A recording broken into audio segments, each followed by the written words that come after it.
but it's right here. The game could be on right now. You can't tell when I'm looking. You can't tell if I'm watching the whole game right now. You can't tell. You can't tell. I might be pointing that way, looking the whole. Excuse me, looking the opposite way. You can't tell. Um, Eminem. When I say is he overrated? Because I'm like, what is his unique skill set to rapping that puts him above to a conversation of being, highly rated? What do you think? Do you think he has one, or do you think he doesn't have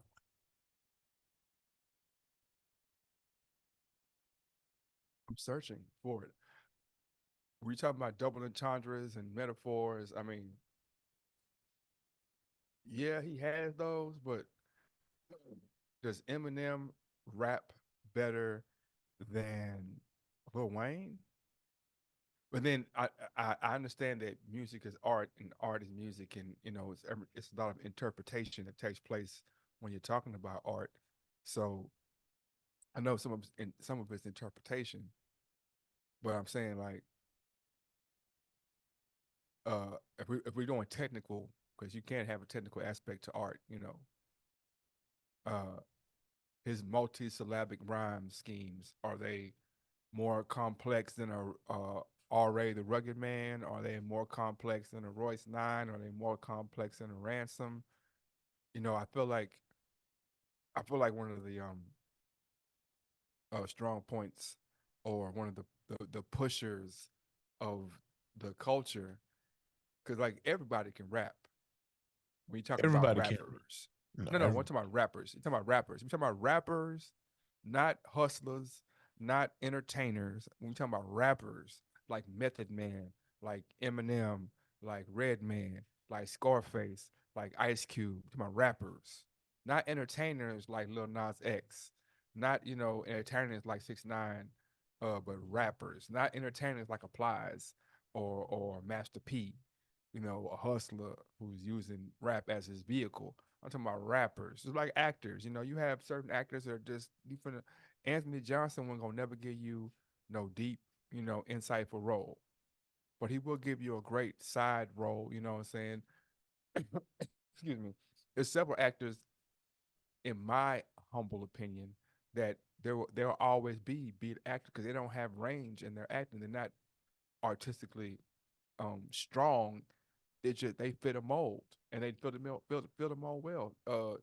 Taraji P Henson plays different levels of the same character all the time. Like, you have to see the movie. I can tell you what's gonna happen, and everyone, oh, she gonna be downtrodden in some kind of way. She gonna cry. You know what I'm saying? She gonna have a 2 minute monologue about how life beating her down. Like every movie, the same recipe. Not taking away from it. Not shooting. I'm just saying it's a difference between a Taraji P Henson and an Angela Bassett. It's a difference between uh, um, a Denzel Washington and a Omar Hardwick. That's how you say his name. Amari So Hardwick. yeah, that's what I said. What I say? Omar. Oh yeah, Omari Hardwick. Um, but so like, what is Eminem's unique skill set in rap as a rapper? Like, which, oh man, I would have never thought to do this, that, and the other. Yeah, I don't know because I don't know. That's why I asked you. What do you think? What I do you mean, I think would, Eminem does that sets him apart from the rest? besides being white, Yeah, we're not. Yeah, race doesn't matter. race does matter. In the conversation, they're just rappers. But I'm What saying, sets him? Well, I'm saying we just talking about rappers and that rap skill. What sets him apart from other rappers? is Eminem? Well, I'm. Are you a fan of Logic, or are you a listener of Logic? No, I'm not a fan of Logic. I don't think Eminem raps. Uh, Logic might rap better than Eminem. It, it's the same. It's the same concept of saying that Kobe is better than Mike, and then people who like Mike will be like, "Oh man, well Kobe studied Mike, so he has everything Mike has plus more." But then you would say, "Well, has Kobe achieved more than Mike?" And same with Logic has studied Eminem, So he would have he would have the equivalent or close to the equivalent of technical skill, and he had the chance to add his own flavor or style or whatever to his. But has Logic achieved as much as Eminem? And I would say no, but Is Logic the comparison bar for Eminem? no. Oh, okay. I don't. I'm just saying, Logic is a dope rapper, a skilled. Not even. Let's not say dope. But that's a. I saw the word and because that's a subjective word. He's a technically skilled rapper, right? He's a technically skilled rapper. Our hip hop community is not necessarily um doesn't necessarily say, oh, your technical skills mean that you're the best. Like there are technically skilled rappers who don't get conversations with them being in, let's not even say the GOAT, let's just say top 20 all time. There are rappers who are technically skilled who don't even get that mention because being a technically skilled rapper, like you said before, you get labeled as a rapper. You know what I'm saying? You get labeled as something. It's not like a boxer, even in everything. Even if you're a boxer, they're like, oh, Floyd Mayweather, Floyd Mayweather, Floyd Mayweather is a defensive boxer. Not that he ain't never lost. Oh, he's a defensive boxer. You know what I'm saying? They put a connotation on his skill set, and It's not a it's bad kind of thing like though. It's just no, it's talking not a bad about thing. it's talking about the style of which he fights. He's a But counterpuncher and a defensive fighter. yeah, but what does that mean though? It That's means that to me, it that's means hating. he it's not hate at all. Yeah, It's it not. is. How's it hate? It's hate because How is having a like boxing or rapping, boom, the sport or the art, and now you have subgenres within it. So you have like trap, you have backpacker rap, you have yeah, melodic rap, things like okay, that. Rapid rappers. That's not hate. Same thing when you come with a boxer. We have a boxer who's a southpaw, Philly shell, defensive style, aggressive style, striker, counterpuncher. It's not hate. It's just breaking down their unique skill set and how they are a technician and how they approach the fight. So it's not and hate. no, why it's hate or no, why I would define it as hate. I define it as hate because it's like ain't nobody beat that man. Ain't That's no ludicrous. and nobody beat that man. That's what I'm saying. Nobody beat that man.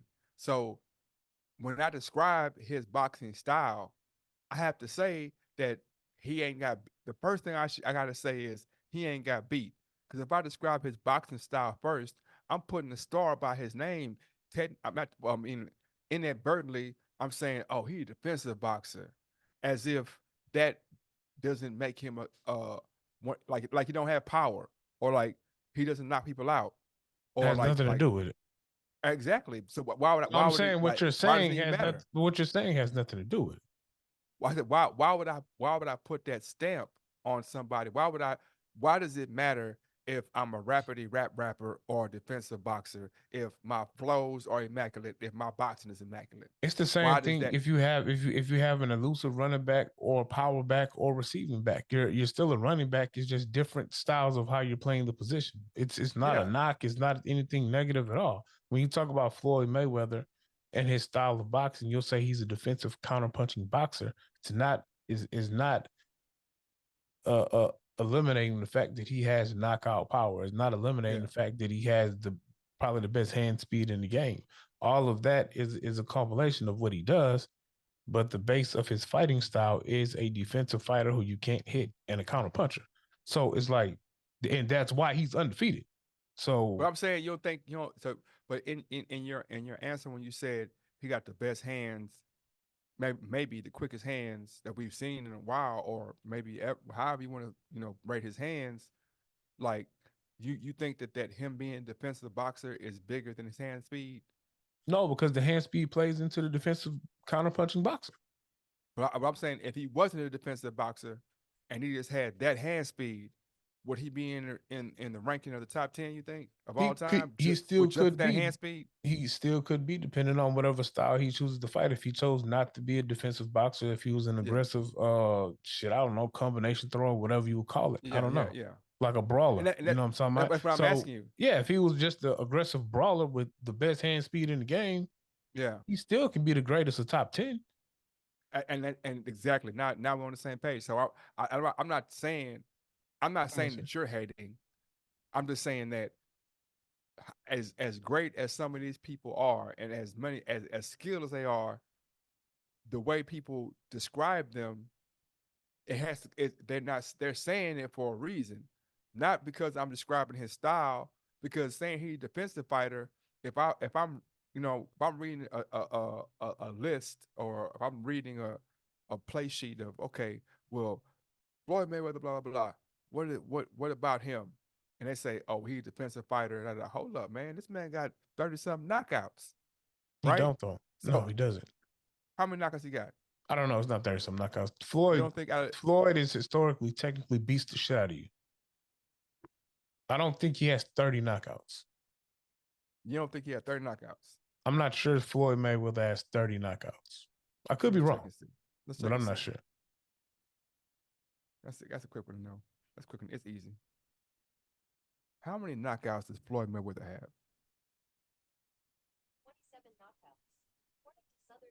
27. So you got 27 knockouts out of his 50 whatever fights, right? Yeah. So what I'm saying is, more than half of his fights, he had knocked the person out. So what I'm saying is,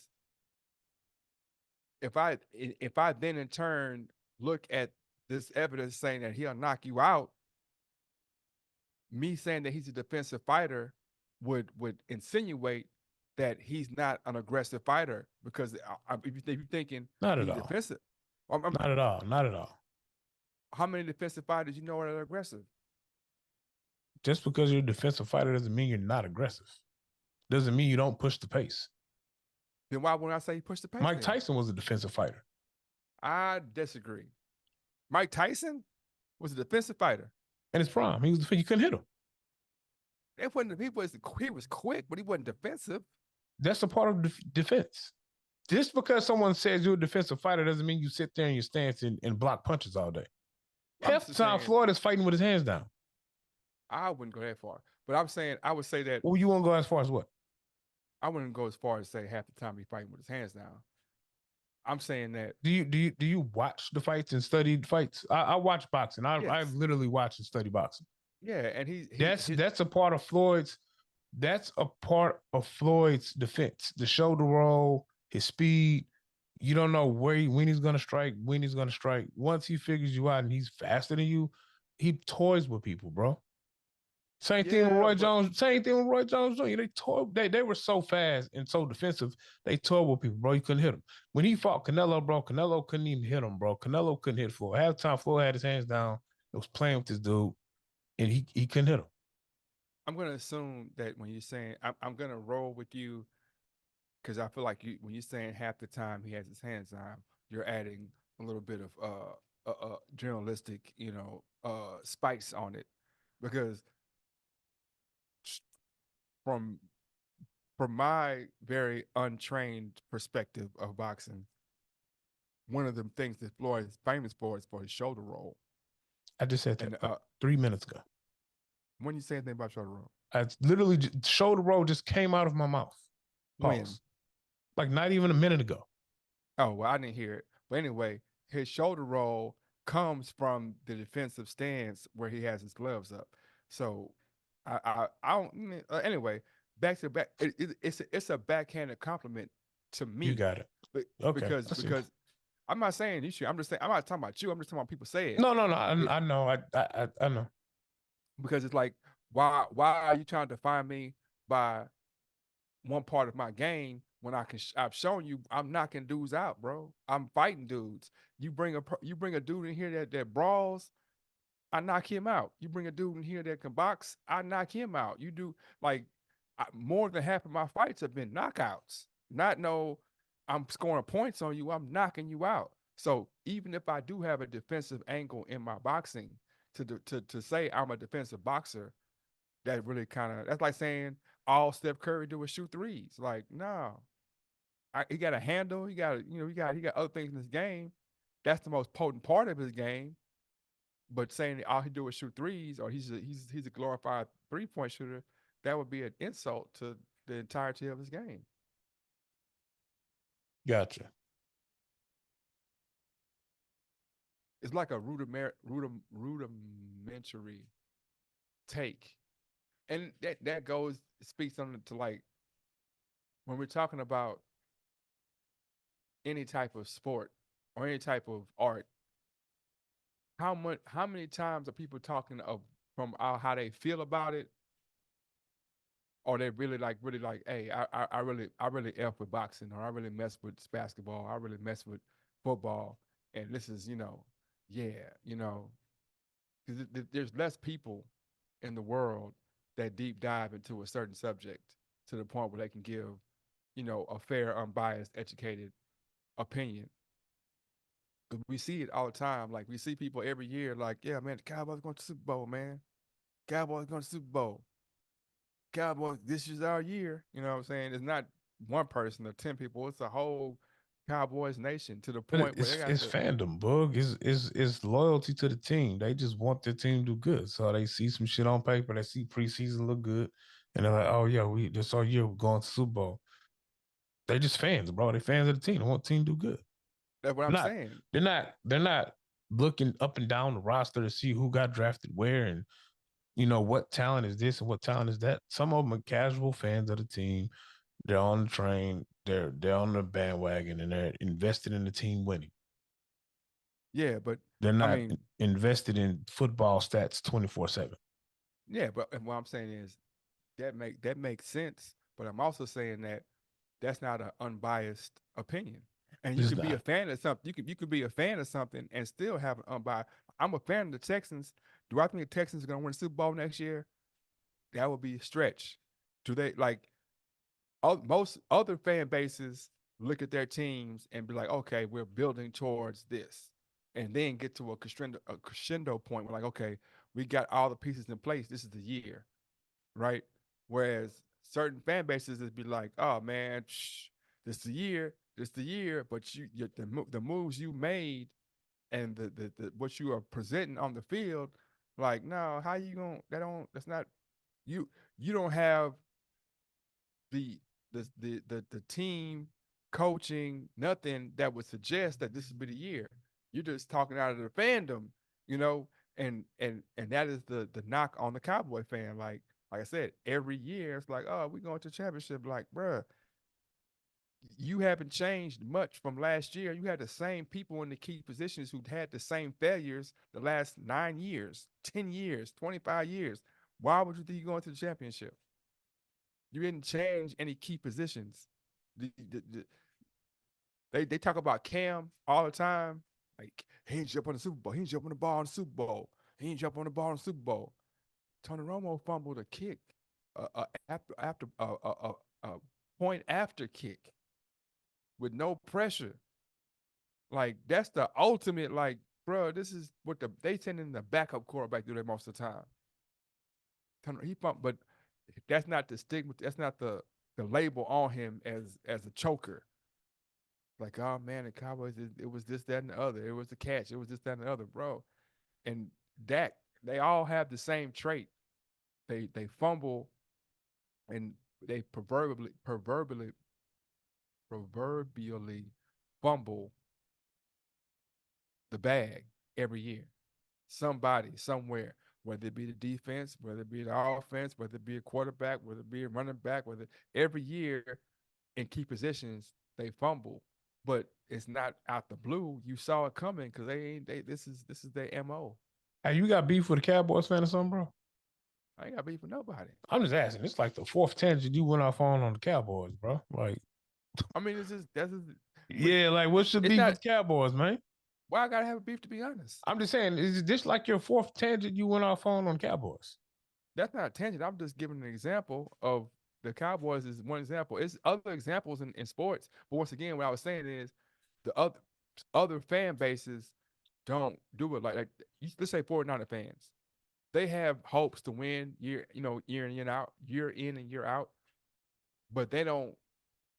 They typically are honest as a whole about, okay, yeah, well, we gotta.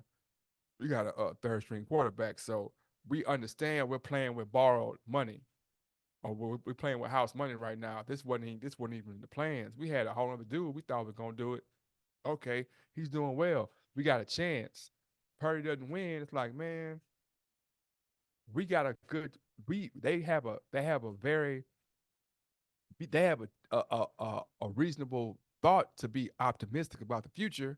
Cause it's like, man, we playing with a third string quarterback, and he was doing this. We're optimistic. Other fan bases like Buffalo, like they say like, oh man, I don't know about this whole Stephon Diggs situation, and like they other fan bases are more grounded in reality about what's going on. But Cowboys fans, like, oh, this is the year, this is the year, this is the year. But they're just a dot. I'm using that as an example because people do that with everything. Like with Boosie, Boosie fans will tell you he making sense when he's talking about people don't listen to Kanye in the hood. People don't listen to Jay Z and Eminem in the hood. Like that's ridiculous, bro. Yeah, they barely listen to you in the hood. Boosie's not the number one hood artist. Boosie hasn't reached the levels of of a Plies or a Trick Daddy or a Jeezy or what's another or Pitbull or it's so many or Kiki or it's so many quote unquote hood artists who have elevated to a certain level. But a Boosie fan would be like, man, yeah, man, Boosie, Boosie, Boosie, Boosie, Boosie, right? So going back to the original question, how many people actually deep dive into whatever it is and like have a non-biased, honest opinion? I don't know. You have an opinion on it? I did, and it got lost somewhere in the sauce. Oh, It depends, bro. People deep dive into what their interest is. So if you have an interest in it, you'll deep dive in it. With so much stuff going on and moving parts in your life, it's kind of hard for you to deep dive in everything. So you got to just pick, something that's your interest and you take a deep dive into it. So I do believe if it's that person's interest, they will take a deep dive into it. If that makes sense. yeah. I mean, I don't think so. You don't think that makes sense? No, I don't think they would deep dive into it. If it's your interest, you'll deep dive. If it's something you're interested in, you'll deep dive into it. Or something you have a passion for. What's something you have a passion for? Let's say music. Do you deep dive in music? Yeah, Because you have a passion for it. So you might have that passion for music where you take a deep dive into it, but boxing, you're just a casual fan. So you're not going to deep dive into boxing as much as or as deep as you would in the music. So it all depends on what that person's passion is, what they're into, what they truly love and like. I might be a Dallas Cowboys fan who is just in love with the fandom. I love the Cowboys. We're America's team. I'm from Fort Worth or I'm from Arlington or whatever, and it's always been my team. My daddy loved the Cowboys, so I love the Cowboys. So we win in the Super Bowl every year. I'm not taking a deep dive into the roster like that. You know what I'm saying? I just know I love the Cowboys. I'm wearing my Dak Prescott jersey this year. And if Dak ain't there, whoever the quarterback is, I'm wearing that jersey next year as well. I don't, you know what I'm talking about? But I love science and ancient artifacts. I'll take a deep dive into that though.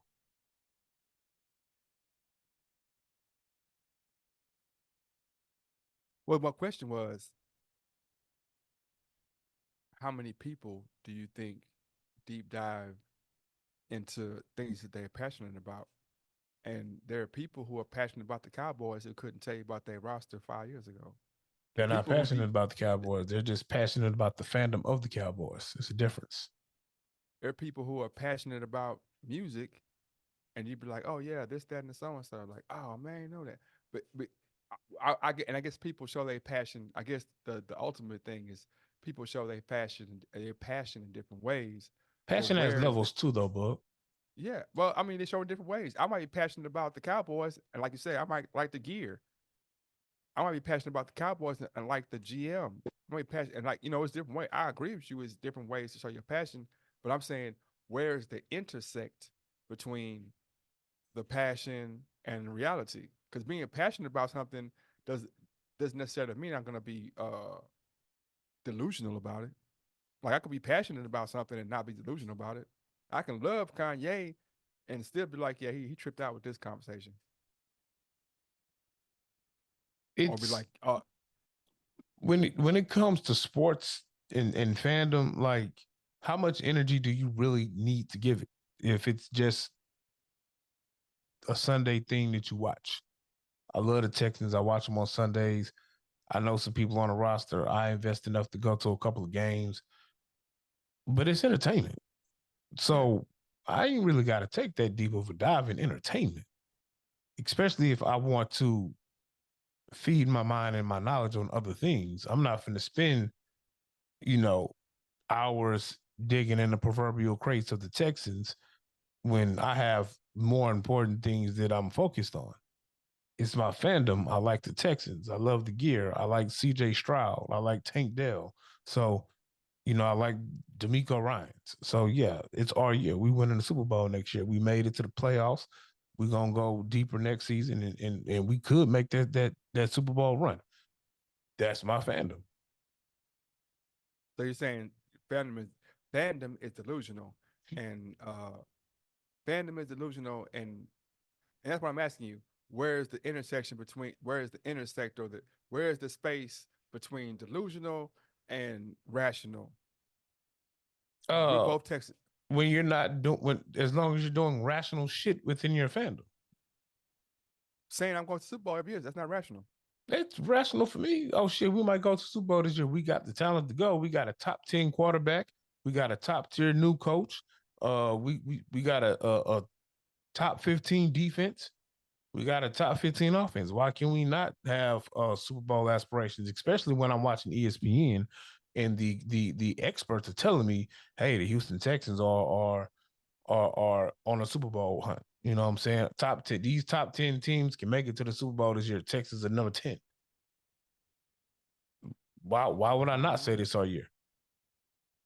I mean, Because it's also just entertainment. So it's not I'm not finna wreck my brain trying to be rational about the ratio percentage that we can actually honestly make it to the Super Bowl. No, my nigga, I'm watching the game on Sundays and Mondays if we play. I'm eating wings, I'm drinking beer, I'm talking to friends, I'm enjoying the performance on the field. And yeah, we're going to the Super Bowl. Fuck your team we play out that week. That's my rational fandom. mm, yeah, I don't know. I guess. I guess. I don't know. I mean, that that that sounds reasonable, Because it's but not a topic people that are reasonable though. it's not because it's not a thing that it's not a thing that commands that much of my energy to be rational and do X, Y, and Z and be able to sit down and be like, well, we ain't making it this year because CJ Stroud can only do X, Y, and Z. Or no, I'm not doing that shit, bro. It's that takes for me something that's just entertainment and fun. That takes it out. That takes it out of it. I'm chilling with my partners, eating chicken, drinking beer, watching TV, talking shit, and enjoying now the I could game. now I could say it's a lot of cap in that statement. No, you Not can't. from you. Not Oh, well. okay. Let me finish. Not from you personally, but I'm saying if I was like, there's a whole there's five, maybe 10. Let's just talk about the ESPN channels. There's like 10 ESPN channels. ESPN one, two, three, four, five, six, seven, Ocho. I know it's for sure it's Ocho. There's a ESPN Deportes, right? And all they do is talk about sports. It's all they do. All they do is talk about the possibilities, chances, so and so. All they do is this. All they do to the point where it got to the point where they were like, we don't even need the experts no more. We're gonna get these people, these opinionated people, to come on and give their opinions. We don't need these guys who actually play the game, who giving you the X's and O. We'll give you a Pat McAfee. We'll give you a Stephen A. Smith. But We'll Pat give you McAfee guys played the who are more. game though. Hold up, but Pat Eck was a punter, bro. We're What that giving you mean? people. Because he was a punter, he can't analyze the game he played for X amount of years at a high level, Hall of Fame punter. It means What are you because talking about? I'm saying because Pat McAfee's take is not Pat McAfee's fame is not because he gives expert takes. Pat McAfee's fame is because of the delivery and the style that he gives it. It's not because he's always right. It's not because, Nobody is always right though. or it's not because he's right majority of the time. Not because he's giving some take that like, man, I never saw that. And it's because of the way he presents his presentation. Because, in my opinion, there are more people who are thinking on that level. We've talked about it before. There are less people who are gonna be like, man, it don't make sense for me to think that my team gonna win the Super Bowl this year because of these 15 sensible factors. But if I can find somebody who's gonna just say this topical surface thing that is really doesn't, it's this topical surface, like, oh, we got CJ Stroud, so we can, yeah. But our receivers, man, they first, second, third years receivers, really, you know what I'm saying? We've never seen these out of a first year player, that second year is always the hardest year because people figure you out and they change their defense. They didn't have a defense for you at first. The second year, they figure you out and change. So thinking I'm gonna come back and have the same year I had last year, that is more often than not doesn't happen. That's just sensible thinking. But there are people like, there are less people who would be in that frame of mind, and there are more people that be like, man, yeah, he could do it again. He did it last, he can do it again.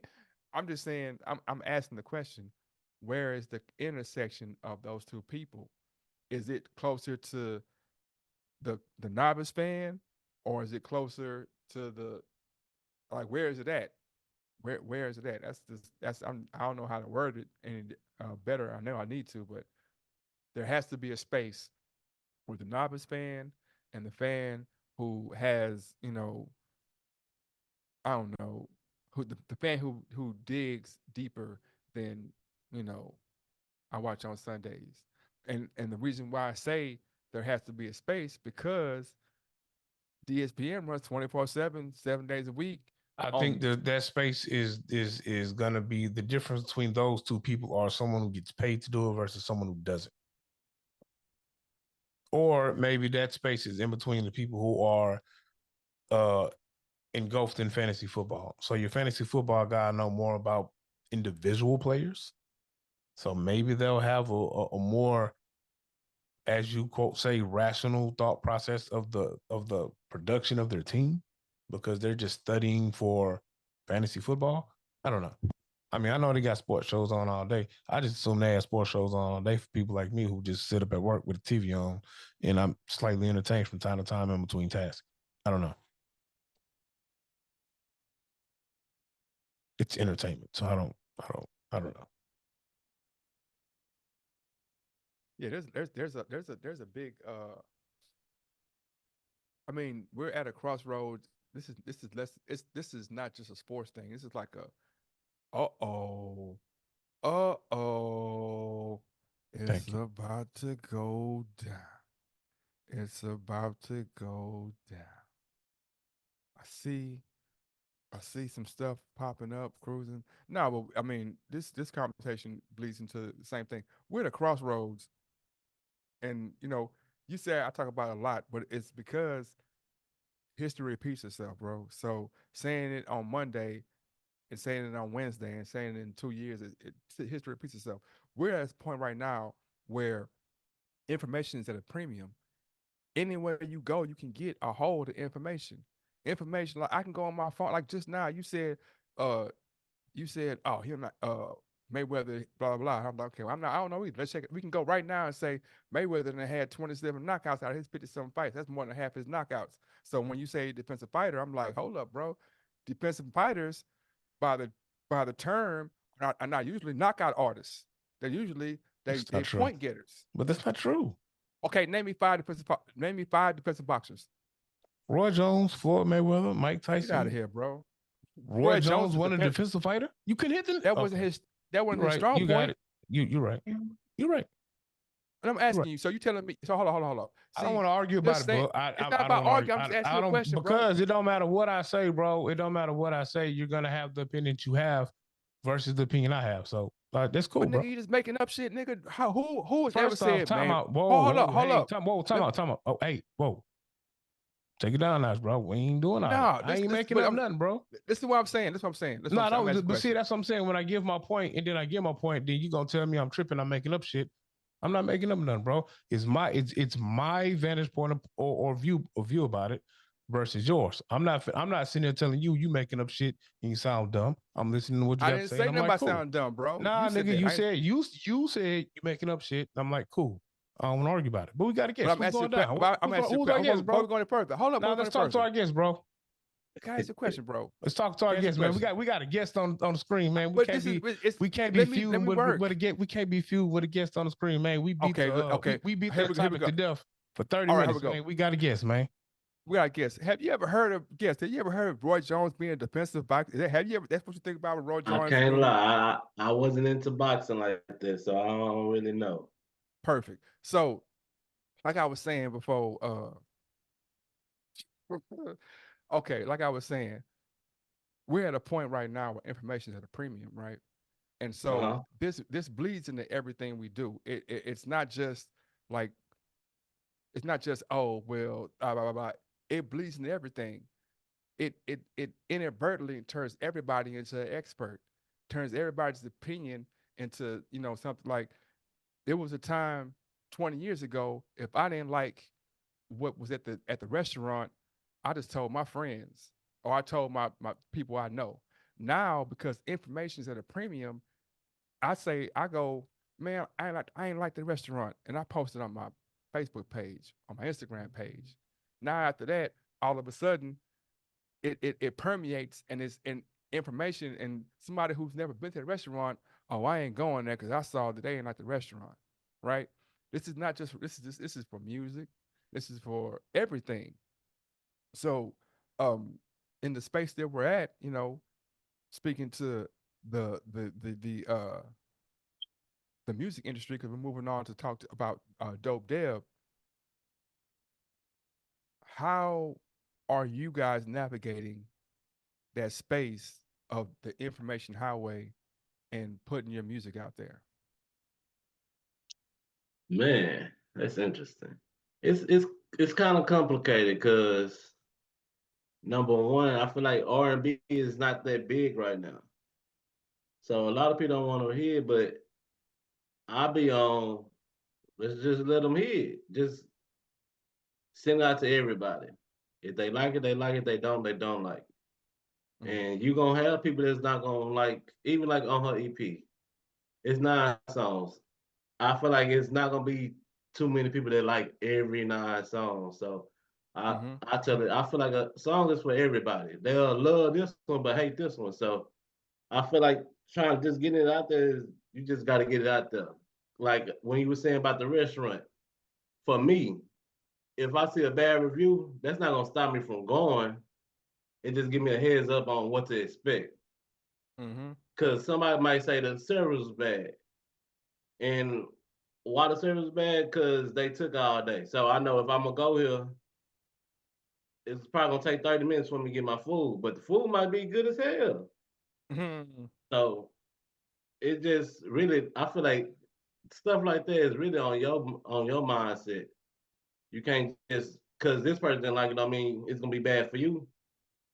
It probably been somebody last day at that restaurant and they was just acting the ass. So they not even there no more when you go. That's true. A lot of there are a lot of places like I feel you, I hear you, and I would like to put real world applications on things, right? Right. They spend millions of dollars, like millions and billions of dollars, to try to influence how you see a certain product, whatever Yeah. it is, right? Right. Because they understand like people are people. No matter what we say about us being individuals and having our own way and want to do our own thing, if I put something in front of you 100 times and put it in a certain light, you're going to feel a certain way about it. oh man, I ain't going to this, that man. I heard this, or I seen this, or I keep seeing this, that, and the other about that, right? So, um, what are some of the traps that y'all, or what are some of the things that you guys don't want to be pigeonholed into as far as music? Like, what are you looking at? Hold Well, I on, don't, hold cause on, hold on. I'm about to switch it over to she just made it in. all Switch it right, yeah, over, yeah, yeah. and you can ask her that, okay? All right, all right, all right, I'll all be right, all on the right, yeah. sideline. All right, man. Hey, hey, hey, hey. Hey, how Hey, you doing? first I'm off, good. How are first, y'all? we're great, we're great. I just gotta say, my jam is "Feel Me." I'm feeling "Feel Me." That's my personal Period. jam. That's my Period. personal jam Yeah. on the EP. Thank Um, you. uh, we're just talking about the new norm of presenting products to people. Like, it's changed over time on how you present it. Uh, the feeling of what you'll get out of it. Uh, so we can take three steps backwards and Oh. ask a question. What made you start doing music? I've been doing music pretty much all my life in one way or another. I started off in band. I played the alto sax, so I've been doing that since about middle school. So I've been like in Houston bands, from middle school to high school, then to college. Um, and in between that whole period, pretty much church, church choir, church drill team, very, very strong religious with church background. So um pretty much every aspect. My daddy was very, very strong with the Al Greens and the Marvin Gayes. So Temptations, just very, very heavy. Oh yeah, yeah. What middle school? Middle school was Kirby.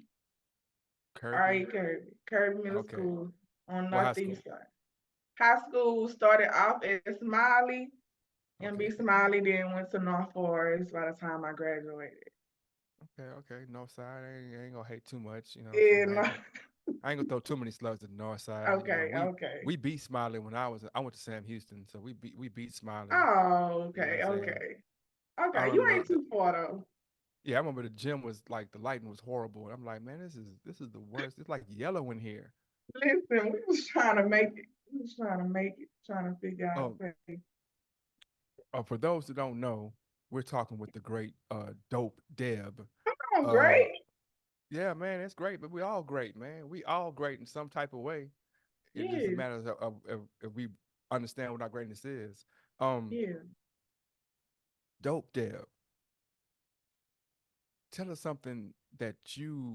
um something that you do with your music that you think is unique.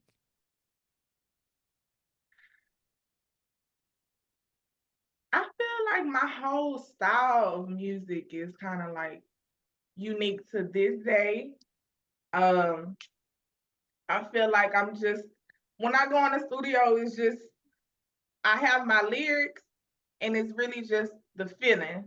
Like you know your words, but however you sing it is just the vibe and the mood. And I feel like a lot of music these days is kind of like you could tell it's like, okay, this part is supposed to be like this part. It's not necessarily anything wrong with that, but sometimes you just want to like feel it. And you just want to like be able to feel it through, the person I singing it. I agree. I agree. Yeah. I feel like what you're saying is that and what we're all dealing with is just different layers of the formula, and that a lot of things have become Right, formulaic, and right. people are okay with the formulaic way of doing things. They're That. okay with it. Like I think we did music back in the day, and we felt victim to the same way. Oh, we gotta do this. You gotta have this type of song, that type of Mm-hmm. song, this type of song. And in Right. actuality, you don't. You don't. Like there's Yeah. no formula for you can if you if when some at this age now, I can say it. but back then I couldn't formulate it. But Mm-hmm. it's like somebody will tell you make a club song, but you go in the club and you hear a song about somebody fucking, somebody fighting, somebody loving, somebody, and Yeah. all them songs are club songs. So what's this club song, right? Right. It's some Right. white boy. It's some white boy in Arista or Atlantic telling them that's the club song, or Fact. telling you it's somebody who's not really in the culture or in that genre of music, whether it be R and Mm. B, country, or something. What's a country song? You know Right. what I'm saying? Like Beyonce just did this country, like because she sung with a twang, it's country. You Yeah. know what I'm saying? And the people acting like country music is wrong for shunning her.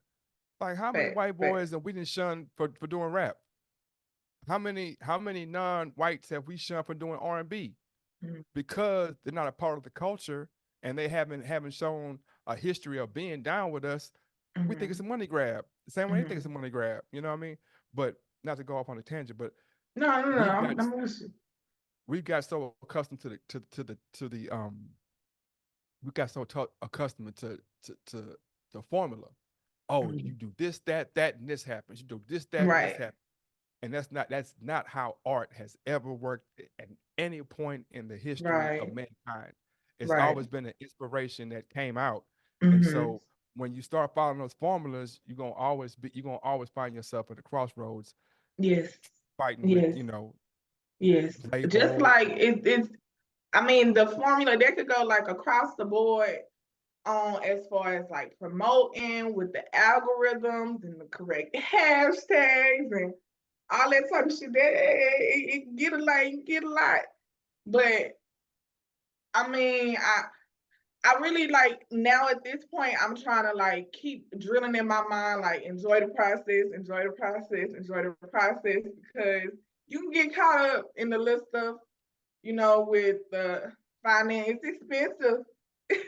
And Oh yeah, oh it's yeah. it's hard when you not well, it's hard when you working full time, and it's just a lot of different things that be like, whew. But I thank God, and I'm trying to continue keep my What's your mind on favorite? What's your favorite song that you? Or what's your favorite song that you've created to this point?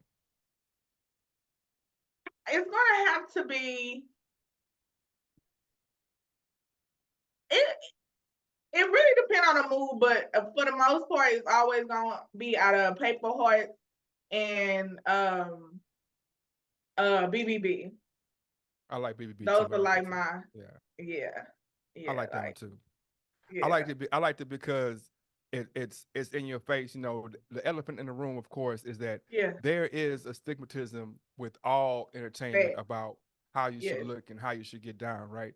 And so, yes, you know, uh, the reason I'm not a fan of Lizzo is because she seems disingenuous to me about what she's doing. The mm-hmm, same way that I mm-hmm, wasn't a fan of Lil Flip because I felt like he was disingenuous with him mm. when he was saying Houston. I didn't feel like he was saying Houston because he wanted to say Houston. I feel like he was saying Right, Houston because he was like, this is gonna be my way in. Not that I'm like, come on, everybody from Houston, and I'm. That's how I could be wrong with her, but I feel like right, right, Lizzo right, was just right. saying what she was saying because she's like using that angle, you know what I'm saying? And it's a fine line, and I could be wrong, you know what I'm saying? That's just how I felt. But the way that you address something, it speaks a lot about a person. You know what I mean? Mm-hmm. Like, you know, the way you address it and the way that you would present it. Yes, Yeah, that was dope. That was super dope. You know what I'm saying? Because be thank who you you. are and love what you are. Because Yes, if you're gonna change it, you're gonna change it. If you're not, you're not. But it's me. You know what I'm saying? And right, and and that's the scary part I feel for a lot of people. Like they don't mm-hmm, feel like they can just be them. You know what I'm saying? right, They'll say it, but when it comes time to do it, they're gonna be like, oh, my friends and my family or the people out there or yeah, the yeah, label, or somebody not gonna feel it. But like, man, talent shines through all the time. Talent always yes, shines through. yes, yes. I mean, creating BBB. That was really my first song that I did solo by myself. My first song that I recorded ever in the studio was Twisted. It was with another artist, but That was my first time in the studio. It was on my birthday. But the next one, the BBB, I already had that written because, like you say, you can tell, you can see. It's very, you know, everybody pretty much look alike. And Yeah. it's not to say that, if you want to go get your body done, it's nothing. I don't have nothing against it. Yeah. But over here, I mean, I am what I am, and 9 times out of 10, the people that's talking are probably more healthier than you. I work out and it's like, you know, it's so sad that you have to. You got to say that, and it's so sad that in this day and age, 2024, you still have to have this conversation. But sometimes it's just like it needs to be said. Everybody does not look like uh, a Summer Walker. Everybody does not look like a Scissor. Everybody does, everybody has in the industry. I feel like we need to see more, and I feel like it needs to be a variety, just like it's a variety over there. Ain't Mm-hmm. hating. I feel like it needs to be because this ain't the only type. Yeah. A big person. You Yeah. know what I'm saying? So, and I've always been that way. Like ever since I've always just been like, this is who I am. Like you can say whatever you want to say, but at the end of the day, I know who I am, and I can probably tell you who you are more than you can. Mm-hmm. Like and it's like you. I just be chilling. I'm gonna say my little stuff, and I'm gonna slow down. Yeah. That's real. That's real. I appreciate that. Yeah, I yeah. appreciate that point of view. Um, uh, riding that train about the diversity in music nowadays. Who do you listen to when you want to relax? When I want to relax, I listen to Jasmine Sullivan, Mm. um, Raheem Devon. Oh my God! Not the Love King, not the Yeah, not the Love King. I listen to Samo, Algebra. Those are like on my Okay, playlist like every year. all right. Yeah, And super what hard. about who are your turn up artists? Turn up artist is definitely gonna always be Lil Wayne. Okay, Um, who else? I really don't. I'm really just to always turn up. So I can really turn up. You can turn on some Marvin Gaye, and I'll be like, I'm just if it's good music, I'm gonna turn up. I'm gonna all turn right. up. So what's your dream collaboration then? Since you all over the place, what if I said, hey, I got my budget unlimited. I can get you three artists that are alive. You can do three songs with, or one song with all three, or however you want to do it. What would be your three of your dream collabos? Okay. Three dream collabos would definitely be Mexican OT. Oh Lord. Um, Man, I just seen um, that boy on Rogan too. yes, yes, we can even get that. I feel like it's gonna happen. I feel like, Yeah. Are you not a I fan don't of know. It's Mexican just OT? I like how that. I'm not a fan. I'm not a fan at all, man. Not a What? fan at all. That's hate, I'm bug. That's hate, by the yeah, way. it might be. What I'm saying to me, like I said, the genuineness, and like I said, I could be wrong. I've been wrong before. Like I was wrong about LeBron James Mhm. to an extent. I'm not Okay. wrong all the way, but I was wrong to an extent about LeBron because I'm like whatever. But to me, it's like it doesn't seem genuine because like, and this is another thing. I went to school with Sam Houston. You know what Sam Houston is, right? Mhm. All Latinos. So I know what it looks like when a person is like that. And I know what it's like when somebody's trying to be like that. You know what I'm saying? Gotcha. Gotcha. Not for me, like, but for me being around, like, oh, I can tell, like, he really like that, and he want to be like that. You know, so I've Mhm. seen the difference, and to me, it is feel like he wants to be like. Not that he's not talented. I'm not saying he's not Mhm. When talented. You know what when I'm you saying? say he wants to be like that, what do you mean? He wants to be like what? He he he he 100% does that thing on purpose. He does that on purpose, right? He a Mhm. hundred he 100%. Man, he's like a Mexican Post Malone, bro. Like Guarantee you, 3 albums down, he finna switch up. He finna switch up 3 albums down, and he gonna distance himself Mhm. from the hip hop culture. I can see it coming because see Pitbull like he the person I see him hitting and him going like, nah, I don't even do hip hop records no more, man. You know what I'm saying? I would that was like I said to Mhm. me, and I could be wrong. I could be dead wrong, so whatever. But to me, it feels like it's the way in. This I can Right. I'm Mexican Paul Wall. I'm gonna show my grill. I'm gonna talk like this all the time, and then when I blow, you ain't gonna see me no more. I'm be on them. But yeah, No, man, no, I'm no. sorry. Yeah, I mean that was a factor that drew me in. Definitely the little roll of the R's and the quick, you know. But yeah, But so it'd definitely be him. And then of course Jasmine Sullivan. Um, and then I would have to go with Erica Badu. Baduism, man. Mm. What are your 3 collabos, Dub? If you could pick 3 that you could do a song with. Oh shit. When last time we recorded a song? I don't know. Yeah. But, I mean, if Man, you that's couldn't long. just say, Man, now? I mean, only because I like Ratchery. I would Mhm. definitely love to do a collabo with Glorilla and Cardi B. Mhm. So you can just Mhm. put them as one. Cause I just love Mhm. Ratchery, bro. Yeah, Me too. Anybody yeah, that say Curbin on Curbin, Ratchery, bro, at its yeah. finest. That's You know what I'm gold. saying?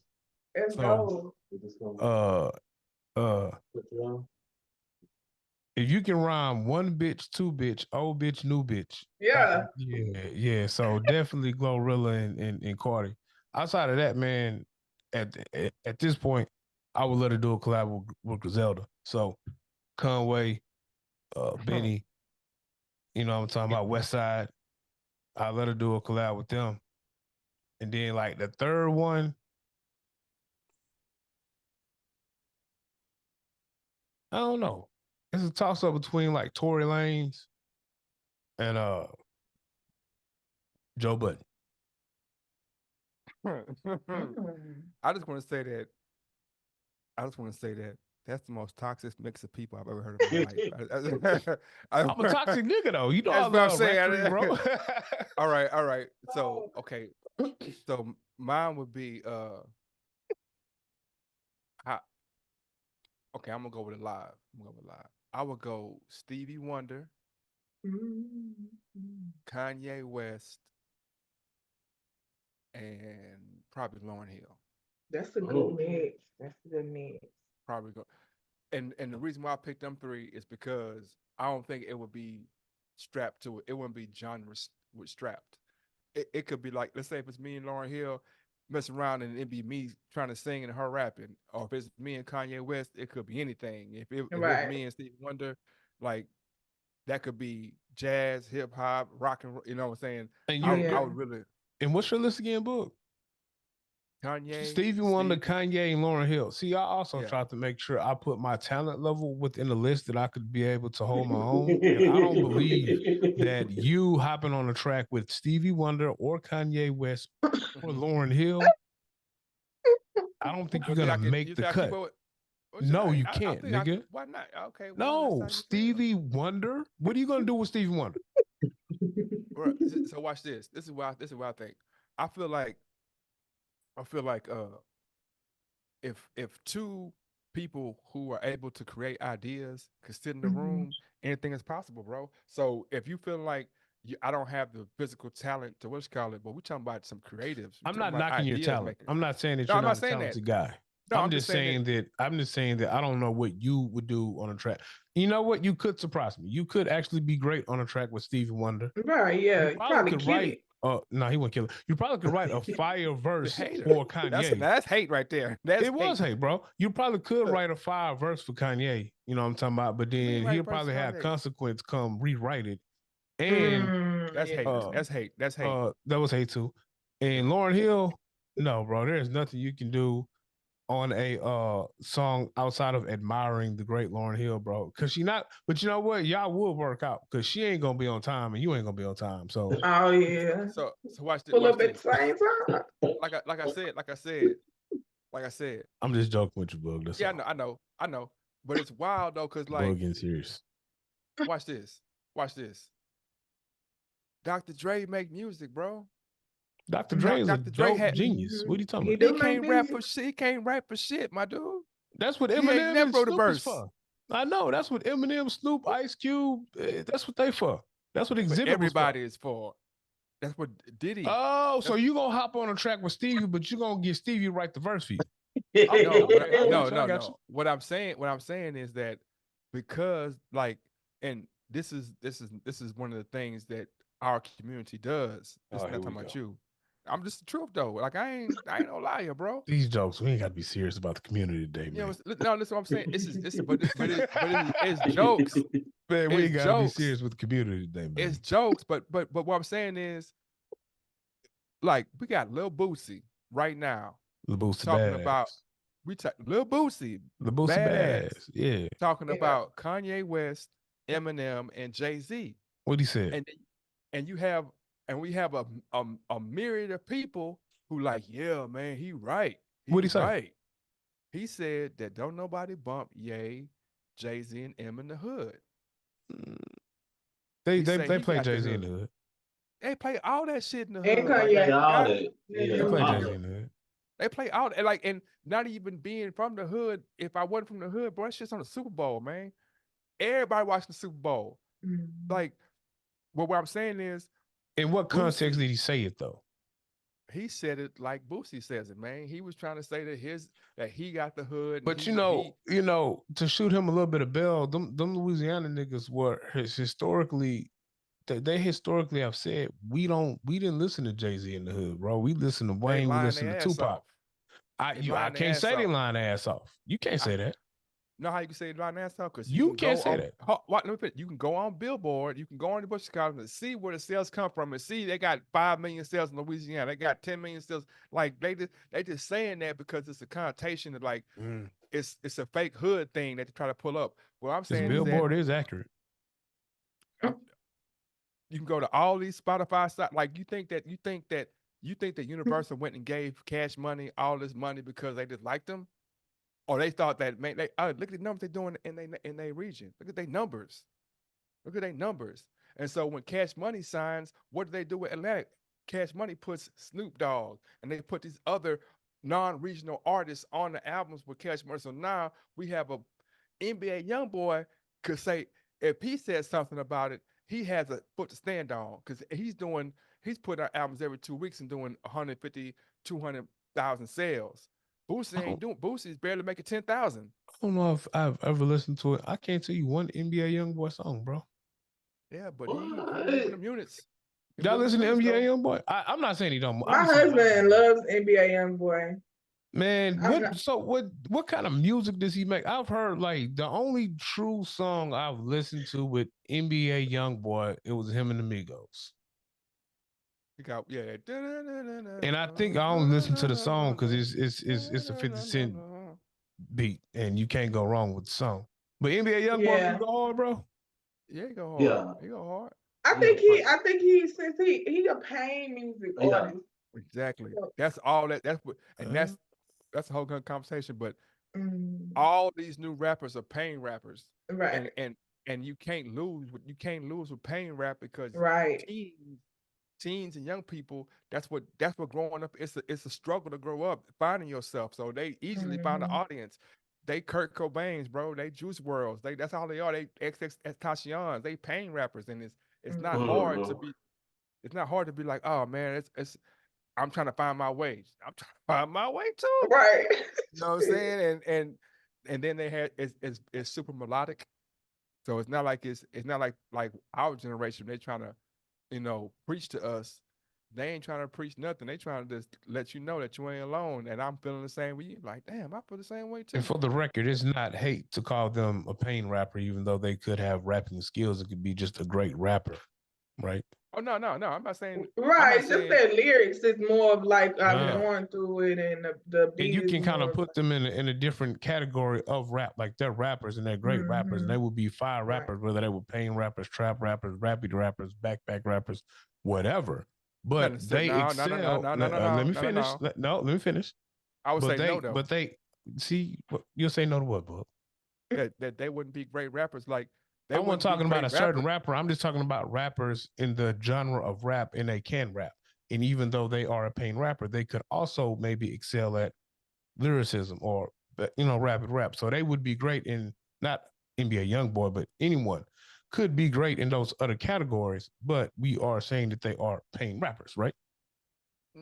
Well, it's nuanced because it's nuanced because you could say like let's say Lil Uzi Vert, right? Rappers like Lil Uzi Vert actually have a hip hop rap backdrop. Yep. Now they choose to go and use this style because it's profitable and because it's popular. NBA YoungBoy, I've never really heard him have a straight. His style is is dated. It's of the time. In 5, 10 years, he gonna be out of there. He gonna be out of there because he like Amigos. 5, 10 years, they was out of there. You know what I'm saying? Das Effects. 5, 10 years, they out of there. What's the last Migos songs you heard? You know that like they skyrocket because they're of the moment and they're great. Not taking anything from it, but like they are of a moment. They not a Kanye or a Jay Z or a Common or something that you can take. I can go back to Death Certificate I right now don't and be like, oh know if yeah. we can say that about the Migos because even though they broke up, you had a duo that emerged from the group that was hot and finna pop and bubble, and somebody got killed. So, And that's what I was gonna Offset. ask. Do yeah. you think that they would have um went down if their group wouldn't have broken up? Well, they was already going down before they broke up. You think so? How? What metric you giving? Because I don't think they were. I think they was just hot. They was hot. Yeah, they were still hot. They was still What hot. was the what was it? The third album, what was it called? Something 3. Culture What was it 3. called? Culture 3 was not what Culture 2 was and not what Culture 1 was. Offset just dropped the album last year that we don't talk about. Book. So you gonna knock the album that the man dropped a post death of his brother album Well, and it's but still no. mourning? Like that's the other piece. What you mean? The album was done before that, bro. The album was done before he died. He just dropped it after that. It wasn't like he died. No, the Offset was the one whoever went solo dropped the album. I don't know. I'm not a Migos aficionado, but Mm-hmm. whoever went solo, the two guys went together and the one solo. The person who went solo dropped his album at the same time as the duo dropped, and both the albums didn't do quote unquote Migos numbers. I don't know. I don't know. I don't Mm-hmm. know what numbers they did. I don't know. Yeah, I know. I Me, know. I know. I heard a lot of.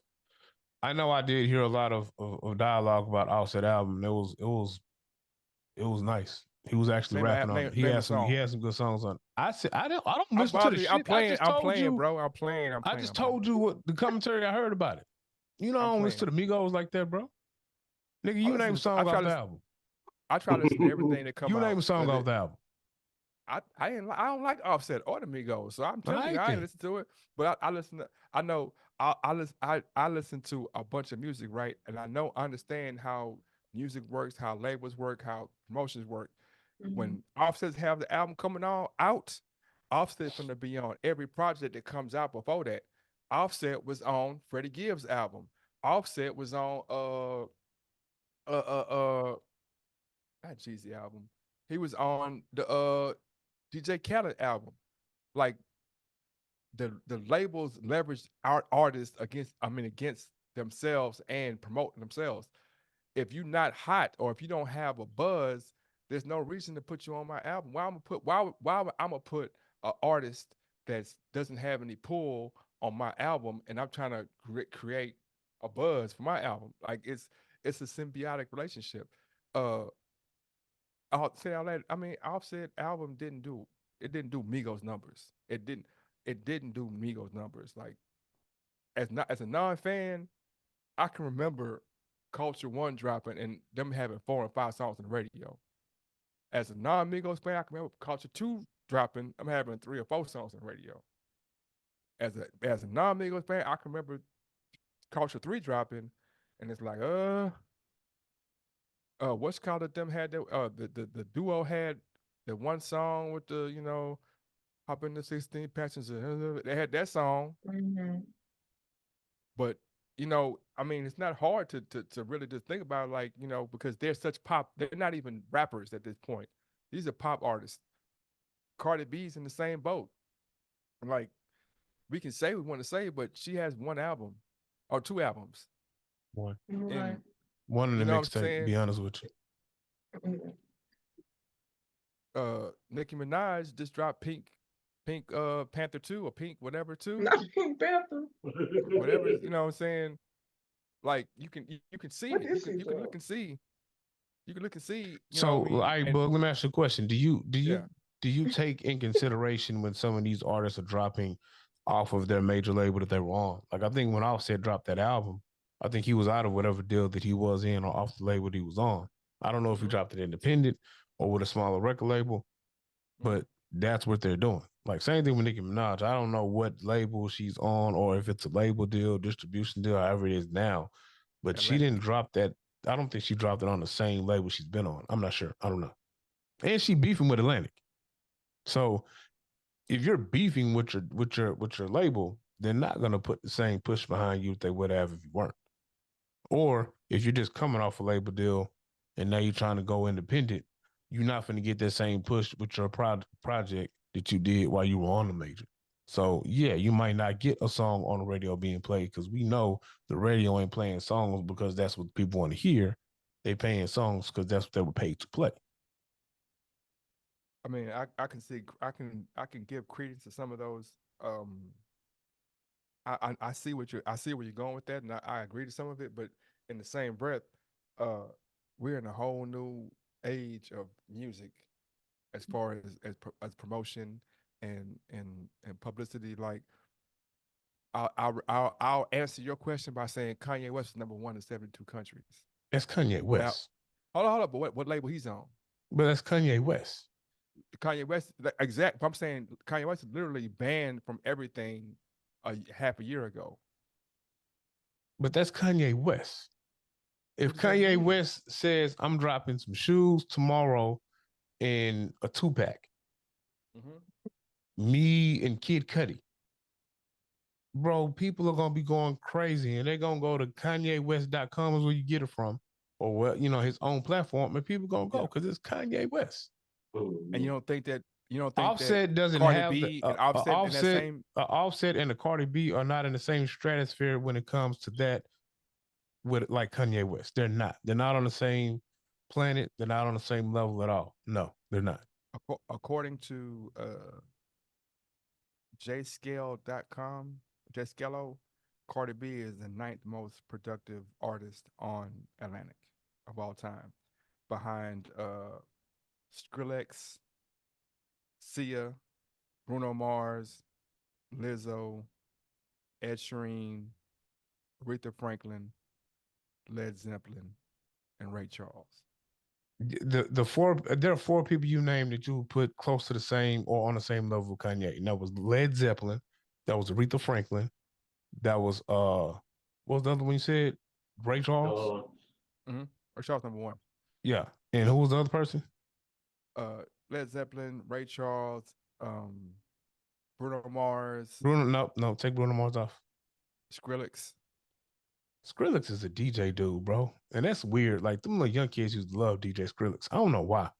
My nephew used to play the shit out of DJ Skrillex. Yeah, but I mean, my point was saying I don't know what that that the is. way the popularity, like not denouncing what you're saying. I'm just saying that the popularity of the artist nowadays is as important as the music they produce. So if I'm a popular artist, if I'm popular, forget my music.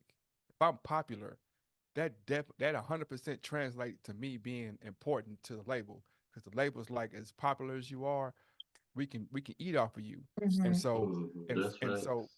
and so if I'm saying that Cardi B is as popular or in the same conversation with Bruno Mars, in the same conversation with Ray Charles, Aretha Franklin, Skrillex, and Sia, then yeah, if Cardi B decides to go poop on a track tomorrow and call it, say mud water, it should go platinum. But that's not the case. You know what I'm saying? Because some of these other because there is still that virility or the truth that Kanye West makes dope music. You know what I'm saying? Uh, uh, uh, uh Erica Badu makes dope music. Lauren Hill makes dope music. Some of these artists make dope music, so it doesn't matter what the landscape is. The Migos are good artists, whatever you want to call them, but they are dated. They are super dated. They are super dated because of what they did and how they did it. The Migos didn't change from their first album to their fifth album. You heard this Quavo and Gunna single? No, Okay, is it dope? it's Is it nice. hard? It's Is it nice. nice? It's nice. I'm not a Gunna fan. But that's just me. I'm not big on Gunna. Mhm. What what do y'all think about have y'all heard the Kanye album? I have not. I have not listened to Ooh, this y'all last missing song. out, man. Y'all missing out. Really? Missing out. Hey, I I don't know. know he got a lot of features from a lot of TikTok clips. Not really. It's No? How the many whole album. features he got? I think maybe Or like how many songs is it? Like, uh maybe 8, 15, 17. It's a joint. It's him and Dollar Sign. That's the album. It's him and so mhm. that alone to me was enough to check it out. Oh, Because okay, okay. Ty Dolla Sign is dope in his own, but it's not Kanye is Kanye. Kanye Kanye Right. is Kanye is something different. You know what I'm saying? It's something different. It's not that's not hip hop. He's rapping on it. Freddie Gibbs is on there. The biggest single to date is Carnival. That's him and Playboy Cardi and somebody else. Lil Durk's Mhm. on it. Um, Chris Brown's on it. It's Mhm. a couple names on it, but it's everywhere. It's everywhere. It's EDM, it's rap, it's hip hop, it's pop, it's Gregorian chanting over hip hop. Timberland got a beat on there that's ooh, ooh, Mhm. and that's one of the rapping tracks. Anyway, but y'all check I'm it gonna out. have to, I'm gonna have to go listen to that. I have Yeah, to listen. I love Kanye's older and his non talked about. Like I like he had an album that came out and I think it was called something like I forgot the name of it, but it's on there. It's a song. I thought about. killing you one day. Yes, But I love myself, and I don't love myself, so I know I yes, kill you. That was what was that? That was the when he was doing the sevens. yeah, yeah, Uh, yeah, I thought about killing you today. That was a hard. Wasn't that a hard album? That's the album where he did the all work on the plane. It's like a little mountain range or something, right? Yeah, Yeah, yeah. yeah, yeah, yeah, yeah. I know. I got that album. That was a hard album. yeah. I love those types. So I don't know. But I was be that rap? yeah, I stopped trying to box Kanye into a genre. right, right. Just makes music. Yeah, Yeah, you Kanye could just you make could really music. go when you want to feel different. You can go if you want to go listen to gospel. If you want to go be a little sad or be I don't. Man, I ain't gonna lie. When I used to man, I forgot what summer that was. But we were working in a church. It was summertime. I never forget. It was summertime. We were in a church. I used to come in there with the Kanye, the Jesus album, and I would play that Kanye album in the mornings. You know what I'm saying? And all the break times, and all the elders were like, "Man, who was that?" I'm like, "That's Kanye West." I'm like, "What?" Like that's Kanye West. You know what I mean? That was that was Yeah. that was. But anyway, they're gonna say I'm Kanye meat riding. No. I mean, you can't deny it. Can't deny can't it. deny it. Can't deny the truth, man. Selectively social. How'd you come up with that title for the album? Selectively social. I've actually um I started a clothing line, but basically it was just I didn't want to. I'm very very social person. Like I'm very cool with everybody. Like I don't go too close. Um, and I really just I feel like that I give a lot. I'm a Cancer, so I love hard, and I'm gonna give you my good energy, my all. June Um, 29th. June 29th. I feel you. I'm with yeah. But I'm you. July 21st. But I just I learned to that you can't. This album was basically me learning in a part of my life that you can't give your all to everybody because it was like a lot of hurt. Like each song on it is for a specific situation or a specific relationship, and it was really just like, all right, you still be you. 'Cause a lot of people they get hurt and stuff, they be like, I ain't mess with, I am just gonna stay to myself. Still be Yeah. you, but with your boundaries, Mm, basically. mm, Yeah. that's deep. I'm stuck in that space always, and like I feel like sometimes I'm like, you know what? I don't really care. Like I feel with everything you're saying, but Hmm. I'm like, cause your first, it's like getting punched in the face. You know what I mean? Yeah. When you get Yeah. punched in the face, the next time somebody ifs at you, you quick to like hold up, because I know what that Hmm. feels like. But then sometimes you like, man, you know what? They ain't gonna knock me out, man. I can take that, you know what I'm saying? And if that's what they want to do, that's what we're gonna do. Whether they hit me or not hit me, you know what I'm saying? I'm still gonna be able to make it to the next to the next, or Right. I can still proceed forward. Hmm. So I'll be stuck in that space too. And I understand I understand what you're saying, and Yeah. that's your Yeah. new space to be in. But Yeah. ultimately, I always feel like, man, I just do you, and man, they gonna do them. They gonna always do them. Yeah. But with me, I realize is I from going to therapy, thank God for therapy, I've realized that I'm a runner. Like if the quickest sign you do some weird stuff, like I'm cutting you off. That was my whole path. And I've just come to a point in my life to where like I'm able to see you and still just act accordingly. Like that's how you moving. All right. I'm still gonna be me. I'm still gonna love you. I'm still gonna, but don't get crazy. Don't get Yeah, crazy. You know what I'm yeah, saying? yeah, Let's be cordial. You act how you act. I'm gonna accept you. And yeah. I'm not 100%. I'm crazy as hell as well. So if you accept me, I accept you type shit. That's just how I'm always gonna, come. And I feel like that's kind of it's gotten me mentally like out of a lot of stuff because when you love hard, you do like get this when it stopped this whole distraught like what happened or I ain't gonna never do this no more. I ain't gonna do this for this person. I never do that again. You will never Yeah, get this yeah, out of me type. But then at the end of the day, it's gonna take away from your blessings. And man. you gotta realize like, I'm not about to lose no more sleep over you, dog. Like you did what you had to do, and I'm gonna just take that as step up. My daddy used to always say, when they try to throw dirt on you, like just shake that off and step on up. By the time in a few minutes, be couple days, you get up Yeah. to the top. But you just, and you gonna get exactly where you need to get. So but it take a lot to get there because a lot of times I slip up my husband, he be like, just chill. It ain't they probably ain't meaning that way. You gotta realize it's different perspectives a lot of times. Man, perspective is a big word. I remember we talked about this one time or before, and I asked the question, I believe, I forgot what the answer was, but it's like, it doesn't matter. Like, does somebody else's reaction to you change you? Or does Mm-hmm. somebody else's, does like, when things Mm-hmm. around you get strange, what does that make you get strange too? Facts, Or do facts. you like, oh, it's strange around here? Okay, well, shit, you know what I mean?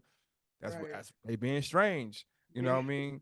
I've a lot of times I've been in situations, or I've been the person to say like, "Hey, this is strange," and they were like, "Why you say that?" I'm like, "Cause it's strange." That's why I Yeah. said that.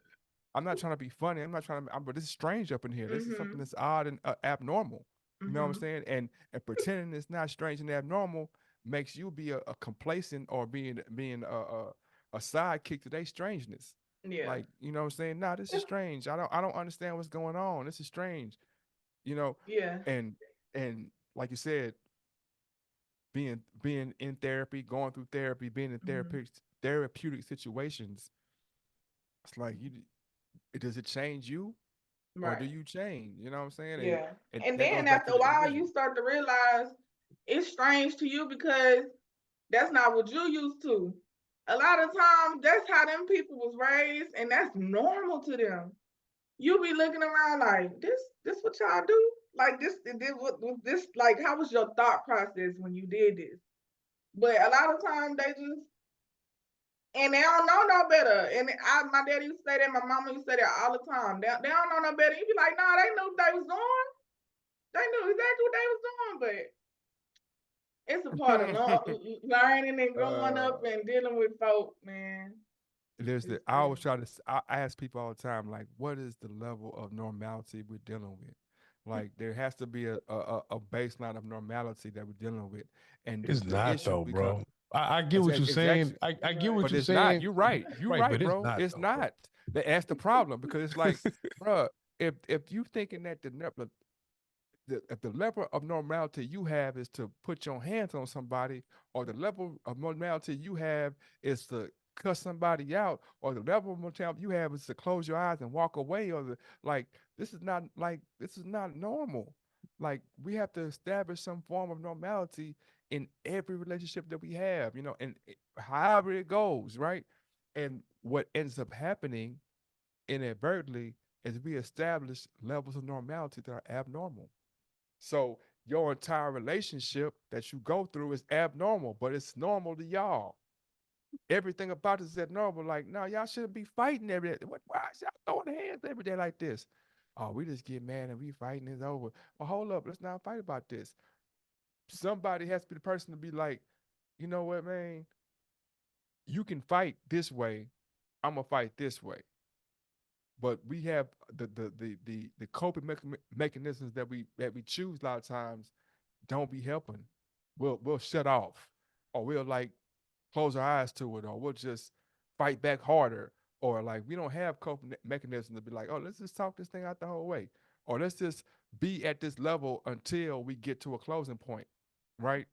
Now, man, I deal with it so much. I work with young kids. I work with adults. I work with people who are disenfranchised. I work with, what I'm saying, I've been places where I'm giving stuff away for free and getting cussed out, whatever. But I understand that they level or more that their normal is not, they come into this food drive drunk and full of alcohol, Mhm. or they come into this place already feeling fucked up to haven't even be here. Like, damn, I gotta Right. come to this food drive. I ain't got no food in my house. I Mhm. feel a certain way. So me getting fly with them back, that's not helping the situation. Mhm. And I have to have an empathetic eye to be like, well, if that was me, and Yeah. that's on a grand scale, but it's a smaller scale at work.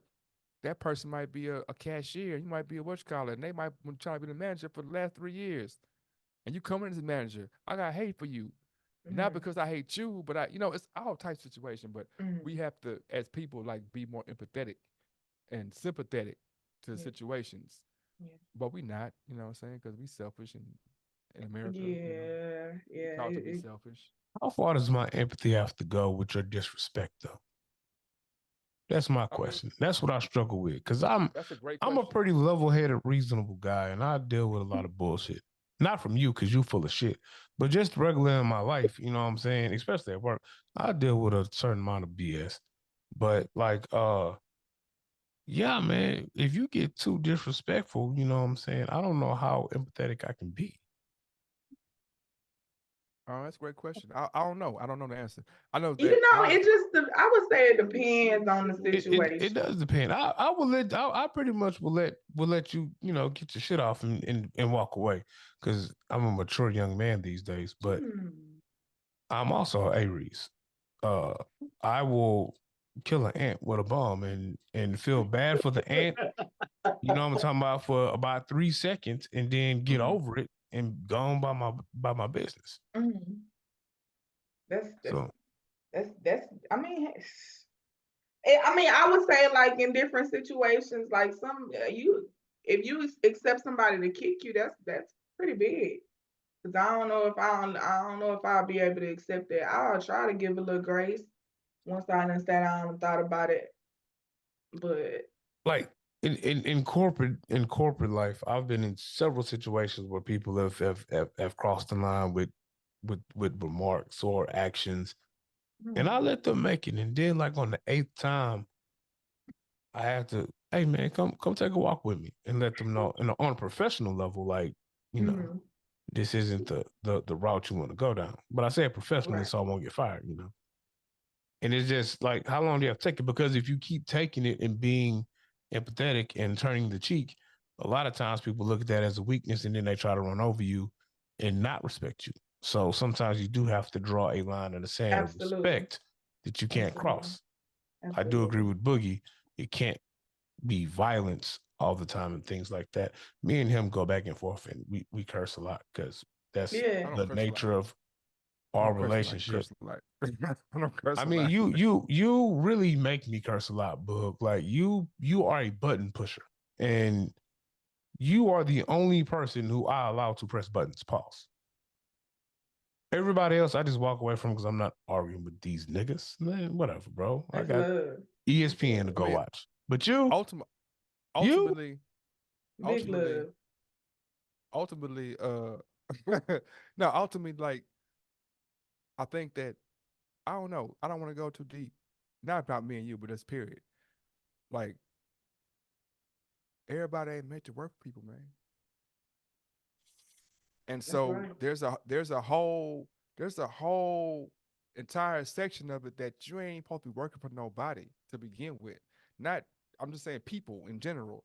Like Hmm. everybody's not, but everybody's not a boss. So now what do I do? How do I navigate this space?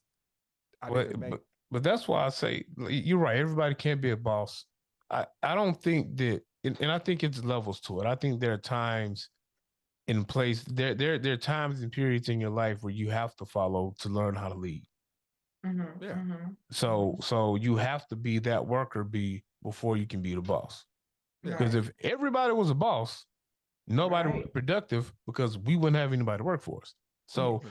I sometimes think people look at corporate or working for someone or being under someone's tutelage as a negative thing when it's not. Mm-mm. It's a way for you to perfect your craft, to see how you need to move, to learn how to move in a corporate setting. So once you get to that point, Facts. you're that manager, you're that Facts. boss, you're running your own company. You have had the tutelage and the time and the mentorship to learn how to do that. And a And lot of it times, helps you deal with other different people and their different ways of thinking. And because I work from home, but I deal with like different type of people, not me. And it's like you find different ways to talk to them and stroke it and understand and know how to get what you want. And is I definitely like I'm always pro advocate for working corporate, just for work ethic, if not, and structure, because I feel like when you working, it was a time period, I think it was the COVID era when everybody wanted to be business owners. But then all that went downhill because don't nobody know how to run a business. Don't nobody want to answer the phones, and they want to make up these extravagant, like, I feel like that all has to do with structure and knowing how to, deal with other people and see what they like, or different type of stuff. So I feel like it's definitely, something that should be implemented. If not a long period of time, but definitely. Yeah, just It definitely, yeah. whatever period of time that you needed to work for you, and then you Right. learn you you really learn like small stuff like professional goal setting. You know what I'm saying? Mhm. We were taught to set goals. Well, I was taught to set goals just in my personal life, Mhm. through things I wanted to do. But sometimes you might forget to apply that to your corporate career, your work career, whatever it is you want to do, and setting small goals and knowing how to do them. 2 month goal, 6 month goal, 12 month goal. You know what I'm saying? Like knowing how to set those goals, apply them, knowing how to move in a corporate setting, knowing how to talk to people, something as simple as knowing how to type an email. You know what I'm saying? There are young people in my life who want to be, I don't want to live a regular life. I want to run my own business. Cool. All right. Well, do you got your paperwork right? Do you have your Right. LLCs, or do you have your DBAs? Do you have your tax ID information where you Mhm. can do these things, where you can build business credit? And they look at me crazy. And I'm like, Right. well, how you think you're gonna do this? You know what I'm saying? How do you think you're gonna successfully run your business and grow your business and expand and scale to be able to do this for the rest of your life and support yourself? Yeah. And they don't Yeah, have those it answers. sounds They good they though. just know they Right. just know I want to. Oh man, this celebrity chef on TikTok. That's what I want to do. And Mhm. all they Mhm. doing is cooking on TikTok. And I'm like, okay, cool. Do you even have a camera to record your Yeah. content? Right. Well, I think also that there being a certain age is comes side by side with having a spirit of defiance, right? But also there are there are exterior motivators and factors that make young people like understand, like, man, this ain't how it's supposed to be, bro. Like this ain't how it's supposed. Like they know. Like when I was a certain age, I knew that like now this person is treating me different for a certain reason. I know they shouldn't treat me like this. Now I don't particularly know why. I don't know how I'm gonna get up out of this, but I do know that I'm gonna find my way out of that situation. And so if I'm a certain age, 19, 20, and hypothetically I went to Kirby, went to Smiley, right? I only dealt with a certain type of people. Right. Now, that certain type of people are the minority in the world or in this nation. So now when I go to get employed somewhere, I'm dealing with a whole different type of people that I've never dealt with before. There are certain micro aggressions, certain macro aggressions that I don't even understand. They say something slick Mhm. to me, and because in my environment I grew up in, this is how I respond to that stuff. This is how I respond to them. I don't Mhm. know that. You know what I mean? And it it it start. I'm saying all that to say it starts at a younger age, Absolutely. and we get to an older age and we haven't cultivated or haven't had these some of these intellectual and business modules that are in our brain stroked, and now Yeah. we trying to get it out right now. We're like, oh man, I need, like you said, I need to be. I seen it on TikTok, so now we also on top of that are in the microwave generation where everything got to happen right away. So Mhm. like there's all type of circumstances that make it more difficult to be successful or to grow to be business minded in this time. But it all always comes back to, you know, the pie wasn't baked to begin with. It was microwaved. It wasn't baked. Yeah. They ain't put it in. It wasn't stir. It wasn't stirred when it was. It wasn't. The crust wasn't handmade. It was quick, easy made crust. It was poured in there quick. And of course, when you make something quick, it's not gonna come out the same as when you take your time and make them ingredients and crush them cherries or however you make pie. I ain't never ate pie in my life, but Right. you know what I'm saying. Yeah. I feel like it was more of a with our parents, well, my parents or my generation of parents, they were more so of taking care of the household rather than the mental. I mean, I feel like we're just now like a people like getting hip to the therapy and the different way of thinking and oh, hold on, let me figure out, all right, these people controlling this. And I feel like it comes with the rebelliousness of, damn, I done spent my whole life. Y'all done told me all I gotta do is go to college and I'll be successful. And here you go. And I gotta pay these people all this money back.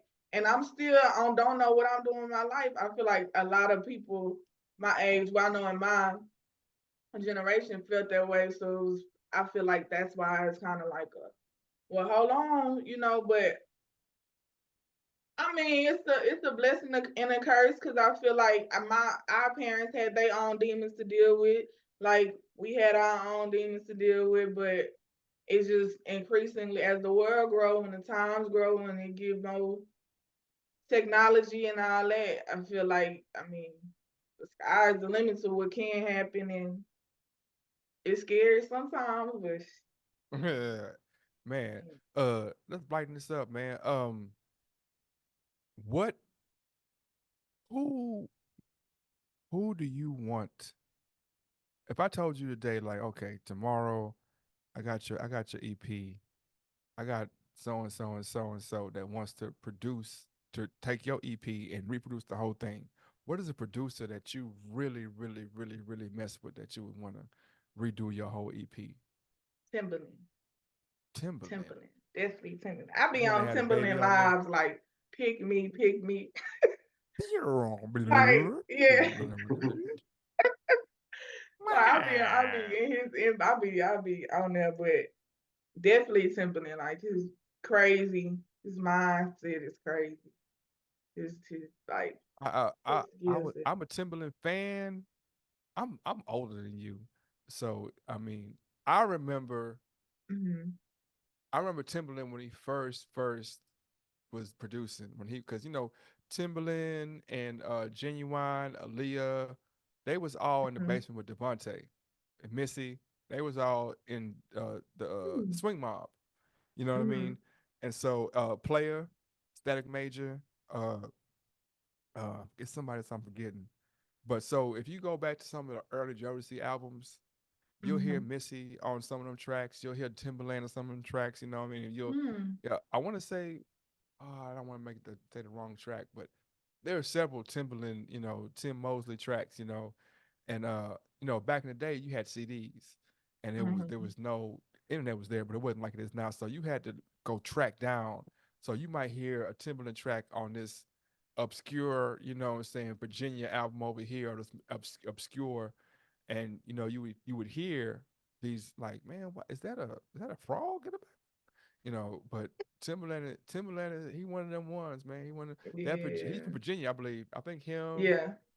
Yeah. Clips, Teddy Riley, I want to say is one of their mentors, because he's Virginia, Hmm. But Timberland is one Yeah. He one crazy. of the That's ones. crazy.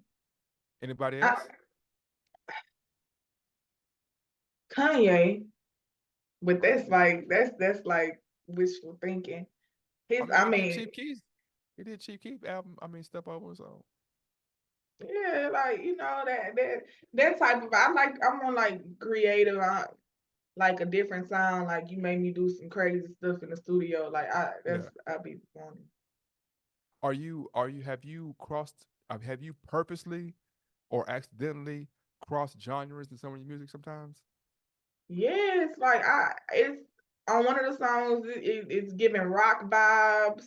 Yeah, Um, some of them real soulful. Um, I really feel like it's just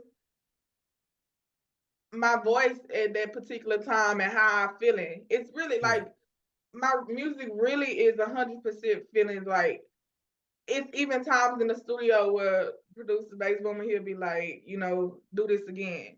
And in my mind, I'm about to do this again. But by the time I done heard it, it's a yeah. whole nother, something totally different. So like it's just so easy to, I don't know. I, It's I, I weird. feel like, I'm starting to hate you right now. You know what I'm Why? saying? Because you're like, it's just so easy. You just da, da, da. No, Because no, everybody ain't got that voice though. no, Everybody ain't got that thank voice to you. be like to be able to just to just play around with music and be like, oh yeah, it's easy. I just, I can just go here, I can go there, I can go here, I can go Yeah. there. You heard it? I sent you the Google, right, Dub? Yeah, you sent it to me a little late. I was driving, so I ain't had time to check it out. Oh, yeah, but Like when I'm not you'll saying hear I it, just say yeah, yeah, I ain't had time to check it out yet. Yeah. yeah. But when you hear it, you'll be like, she one of them city types, bro, that can sing anything. We have Cute. Cindy Jane. Mm-hmm. She's one of our good friends, and she's been on the podcast a couple times. We've done music with her, whatever. But like, Mm-hmm. I had a chance to write with her a couple times, and it's like people like that, you really can just you can, and that's why I'm telling, going way back to my writing with Stevie Wonder, being Mm-hmm. people like that have range, and people that are open. You put two minds together, anything can happen. Like, it's Mm-hmm. because the Yeah. creativity, which is my pet peeve, or my whatever. I'm like, as long as you're creative, anything is possible. Right. Creativity is the spice of Right. life. Like, as long as you're creative, like, anything is possible. So you get, like I said, with somebody like yourself, with your voice and with your talents, and as long as you're creative, like, all you have to do is get in front of the right person. That's how I feel about it. Yeah. You know what I Thank mean? you. So I definitely would implore you to focus less on pushing your music and focus more on getting around the right people and finding the right Mm. people, because the old additive says it's not what you know, it's who you know. Yes. And there are people in the city who have plugs, have connections, have, you know, to be able to say, hey, I mean, South by Southwest was this weekend, wasn't it? Mm-hmm. Yeah, that's one of the biggest mixers in the world now. But Mm-hmm. you can go down there, and handing your CD to the right person can change your entire life. So Mm. music festivals, things of that nature, those are things you really need to look. I would look at. You know what I'm saying? That's Right. me being objective. Uh, Yeah. Dub, Yeah. are you ready to do your to make your singing debut, or No, I know where my range is and I know where my talent ceiling is. So I will not be trying to sing on anybody's songs. tell you, man? Ain't no okay. I mean, yeah, I I respect mean, your for opinion. me, I know I where my respect your opinion, talent bro. ceiling is. My Right. talent Right. ceiling Right. is not singing.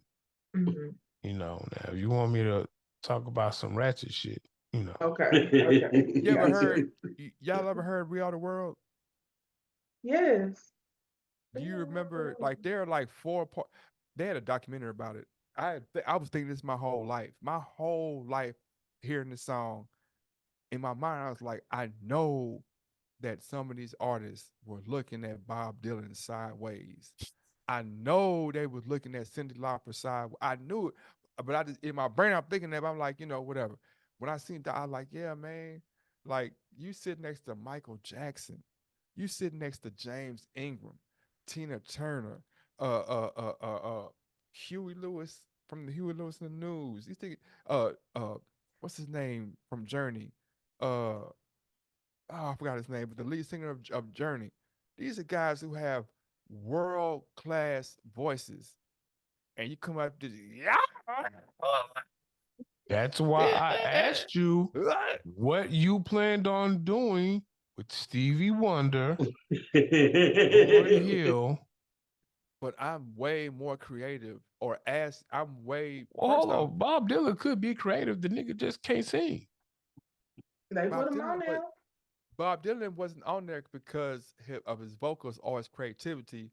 Bob Dylan was on there because of his activism, because he was a Mm. folk singer, and he sung, or he Well, spoke songs well, about, what you call it, well. like, He should have did just folk song outside of the collaboration. That's what he should have we are the Mm-hmm. world, so Oh my we are the God. children.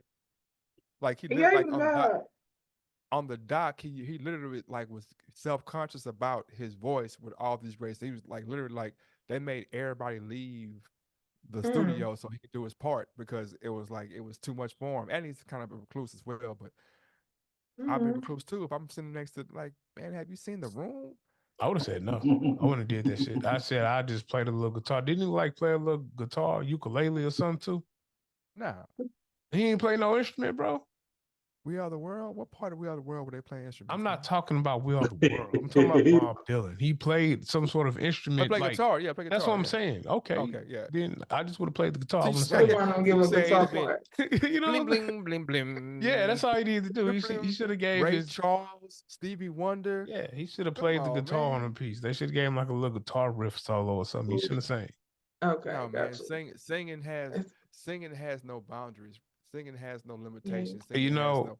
I agree, but there are some people who they should have limitations and boundaries for. Right. Who would you say? Boogie. Yeah, who would now? Now okay. Now I'm gonna sing you my song, and y'all be like, man, he a straight up hater. When I sing you my song, Okay. when I sing you my song, they're gonna be like, yeah, Dub a hater. That song go hard. All right. All right. So Boog has Better this believe issue me. still after all of these years because he wanted to sing and we told him no. He wanted to sing Tell them. so bad on our What did songs I say? and we told him no. And Can What you did so I say? sing? then Hold up, but what did I say? I What did don't I know what say you about? said. I probably was Hold up. Hit a drunk. note. Hit a note right now. My exact thing was like, bro, can Drake sing? Can First off, any? I don't remember having any of these conversations 20 some years ago, bro. I 100%. I 100% was like, bro, them niggas can't sing either, bro. So why are you caring if I can sing or not, bro? Because they're not Them on niggas my can't song, sing. not on the song that we are rapping on trying to get on 97.9 and you See what I'm can't sing. saying? No, I don't But you want you singing. Mm-hmm. see the vision is different, man. I'm not knocking what you're saying, Dub. I said the vision. To me, I was like, if they can't sing and they on the radio and y'all Mm-hmm. know me and I can't sing, then what's the difference? Mm. The difference is you not singing on this hook. See what I'm saying? But they can't sing either though. You right, I'm but with they on you. you, but they on Atlantic already. They, you know what I'm saying? That's right. But They they on ain't get Sony they already. We ain't.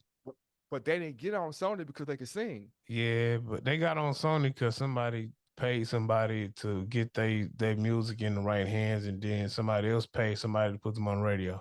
And we That's your hadn't got assumption. to we haven't gotten to any kind of payola hand yet. So we was trying to get there. Now once we got in the See, door, and you could have Mm-hmm. sang your heart away, Right. bro. see, Right. that would Right. I'm different. See, and that's the difference in philosophy. Not saying yours is wrong or right. I'm saying my philosophy is like I'm gonna come in the way I'm going out. I'm not gonna come in and I'm gonna come in the way I'm going out. I'm coming in. I got 100% faith in whatever my guy Mm-hmm. does. I don't care what it Mm-hmm. is. If he want to get on that thing and man, that's what he doing. Okay, that's my dude. I'm rolling with him. I don't Mm-hmm. care. Yeah, man. I might even So get in behind him in and be in like, all honesty, if it's good music, then I'm down with it. So if it's good music, yes, I'm down with yeah, it. that's subjective though, sir. Well, everything's subjective, so Exactly. So that's now you feel me. I don't feel you at all because you If still everything's weren't gonna sing on the song. yeah, if everything's subjective, then I'm like, bro, just give me. My thing is give me the chance to be turned down by other people. Don't shoot me down up But we here. did. We didn't say you couldn't sing on any song, just Let's not say yeah, that yeah, one yeah. you wanted to sing on. Now the what he's not saying is at some point everybody got on the track and harmonized at some point.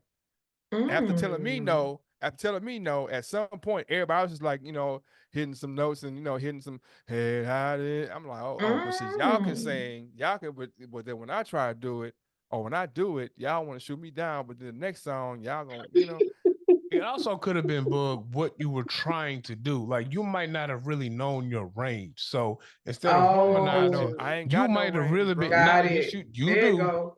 I don't Instead got of no range, bro. harmonizing, you probably was really trying to give us some Bobby Brown or something, and that ain't what we needed. You know what I'm saying? Bobby Okay. Brown can't sing. Have you ever listened to have you ever listened to Bobby Brown?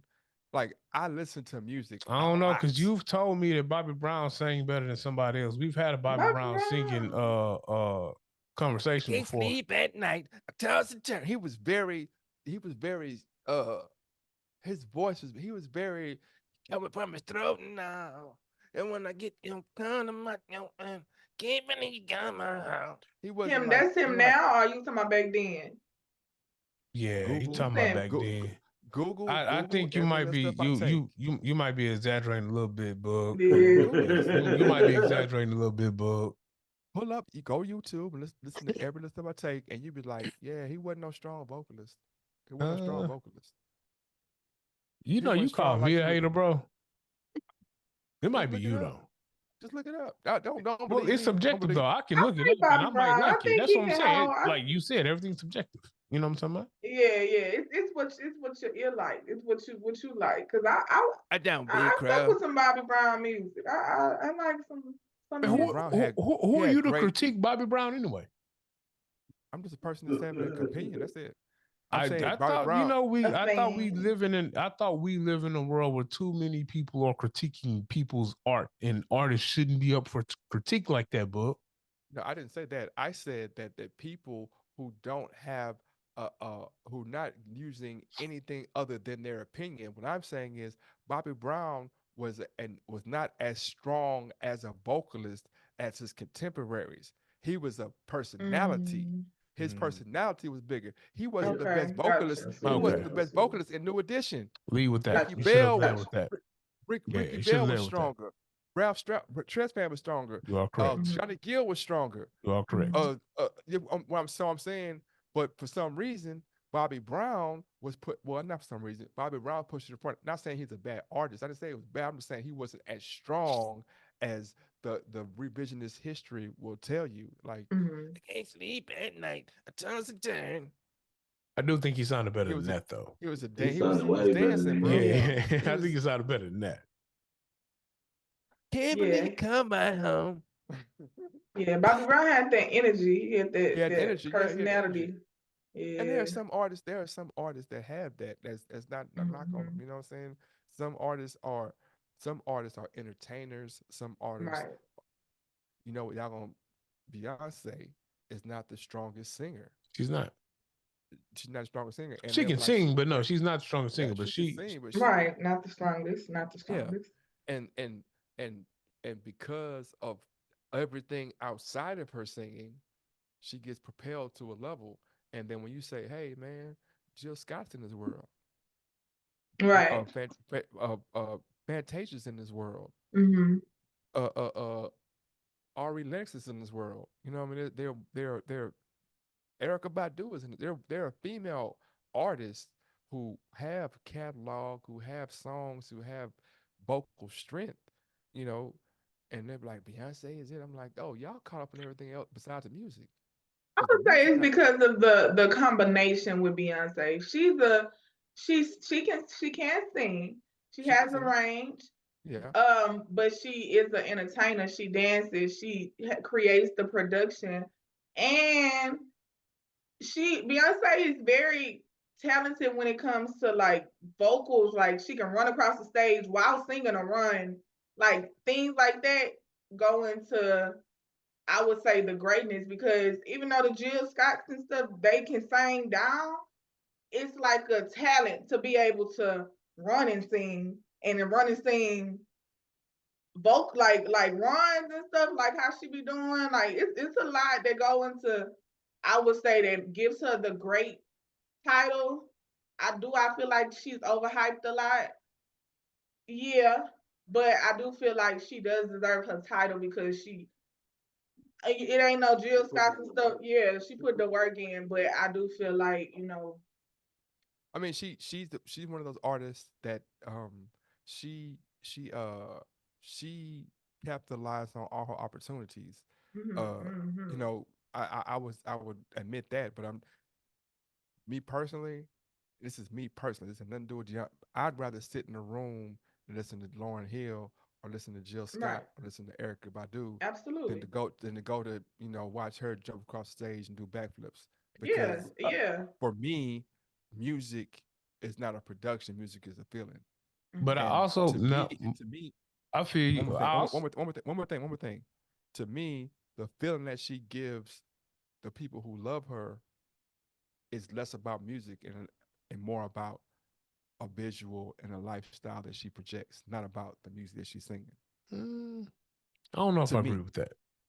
to me, Yeah, I don't think I agree with that because everything you said for music wise, why you would want to go to a Jill Scott or Erica Badu show, Beyonce gives you that in her music because she's still a top tier vocalist. She's not the best, Right. but she's still a top tier vocalist, and her songs have feeling and emotion in them as well. So you're you think she's getting top that 10? vocalist right now. Yeah, yeah, living. Yep. I don't know. Woman. I know exactly. I don't know. But I mean, Exactly. that's a lot of vocalists to put up there. And That's so what I'm saying. so again, what I'm saying is she's not far off with her music and the feel that her fans get from just purely the music. So when you add the performance aspect to it as well, it's like a triple threat. So because she's not Yeah. trash.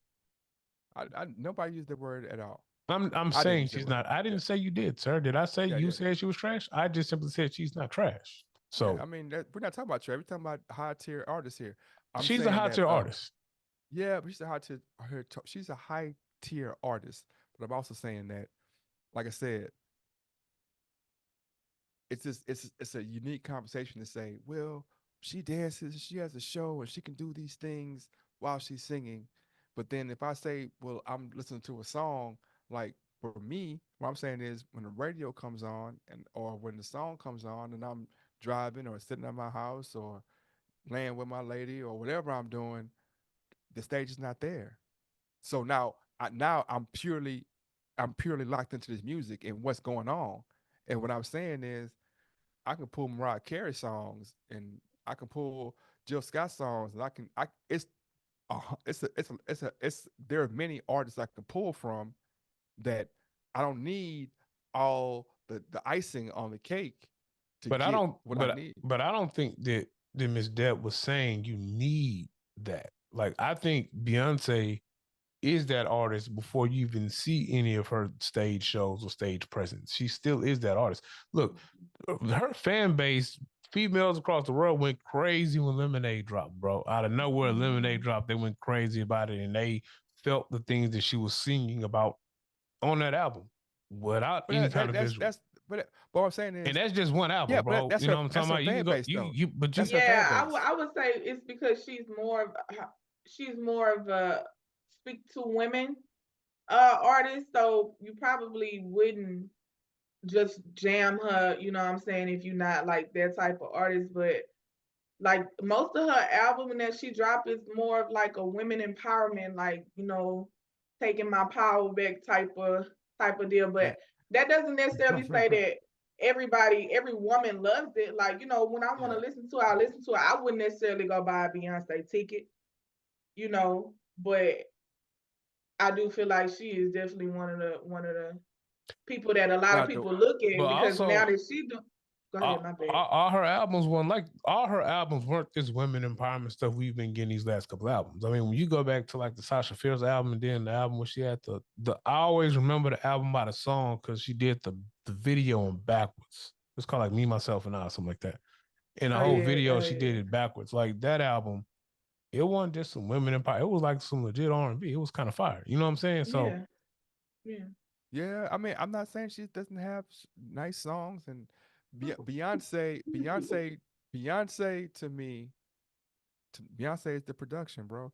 Hmm. She's the production. She's the production. Yeah, You can't deny that it's so much bells and whistles that come with Beyonce. Even in describing her, y'all talking about bells and whistles. Well, she yeah. performs and she dances, she has a show, and this is it's all these other things, right? I think And that, but I'm see, like, I think you took what she said out of context. That was just one no, I'm aspect not. of it, bro. I No, I'm agree. saying, but I you cannot think you talk took about what she. I Beyonce think you without took. Yes, you can. You took what she said out of context. bro, you can't. Nobody talks about Beyonce, but even you said she's a complete package. You cannot talk about Beyonce without talking about the totality of Beyonce. Because I We can said sit here and she's Right. talk the about complete package. That's a yes, negative. but no, I'm not saying it's negative. I'm saying that when we can talk about Mariah Carey and just talk about her voice. We're not talking about nothing else. We can just talk about her. We talk about Aretha Franklin and just only talk about her voice. Nothing. We don't talk about her hair, her shoes, her makeup, her stage show. Nothing. Fantasia Barrino, we're not talking about nothing else but her voice. And we on her voice alone, we can think, man, she might be one of the best ever. Just on her voice alone. We ain't gotta add nothing else.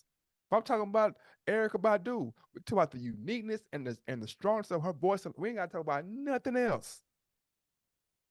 And that's what I'm saying. I'm So saying that you saying you rather have 100% vocals rather than 70% vocals, 70% production, 70%.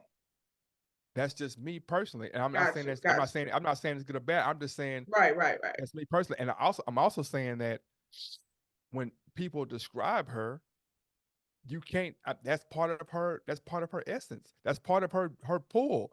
We're not talking about her fans. If I talk about Joe Budden fans or Jodeci fans or so and so, the fans are always gonna go crazy over it. But I'm saying that there are people outside of Jodeci fans that be like, man, lately was even though that's Stevie Wonder remake, lately was a song that they'll talk about My Heart Belongs to You. They'll talk Mhm. about Forever My Lady. They'll talk about when he redid If You Think You're Lonely Now or whatever. There Mhm. are Mariah Carey people the Christmas song permeates beyond Mariah Carey fans. There's little white kids in Idaho that all I want for that's what I'm saying. If we talk about her fans, of course, yeah. But not a downplay on Beyonce. I'm just saying, like I Mhm. said, when y'all described her, y'all talked about many more things besides her vocals. Right, because that's what she's giving us. And that's what So she we're gonna exactly. give, Yeah. and I feel like she do deserve that. If Yeah. how she talking, and however Mariah Carey, I don't really know Mariah Carey, but I do know she's a great vocalist with her whistling tones and all that. But like you say, I don't know it, but I know of that. I just feel like it's subjective to what you like and what what you will sit A down hundred and just percent. keep listening A to. hundred percent. 100%. I agree with you. 100%. What you like, you know what I'm saying? Yeah. Uh but this has been a great interview. I wish we can go on, but Yes. I don't want to because we won't have a second interview and a third interview, and then I'm gonna send you this track that they was hating on Yeah. that he was hating on. Yeah, yeah, yeah. I Send got me Mo that. in the chamber. I don't what I'm saying, I don't want to just what I'm saying. I pass him around every now and again. I don't like Okay. to brag. I don't like to because I don't want to show you up. What I'm saying, or Right, right. I don't want you to feel intimidated by my powerful voice. And you're like, oh No, no, damn, no. Never I'm that, never dealing with that. a D'Angelo type. That's another thing. Oh, I'm saying this last thing. Sometimes conversations I feel like are unfair for me talking to people about music because I jump in with both feet.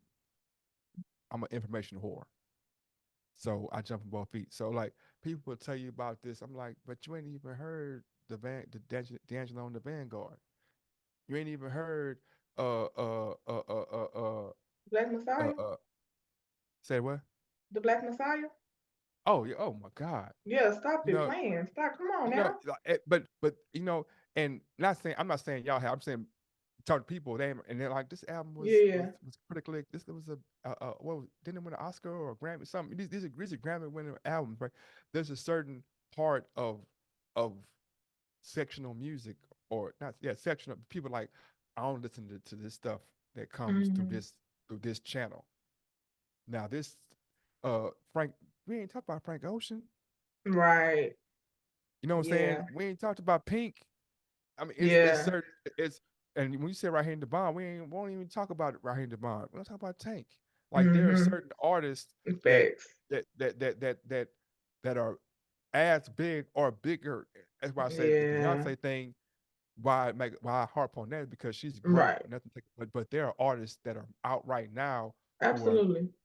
doing it, and there's no and because they don't have the bells and whistles, people look at them a certain way, like, oh man, you ain't got no, but you can't dance. Like, what the fuck I care about a dance for? I don't give a damn if you could dance.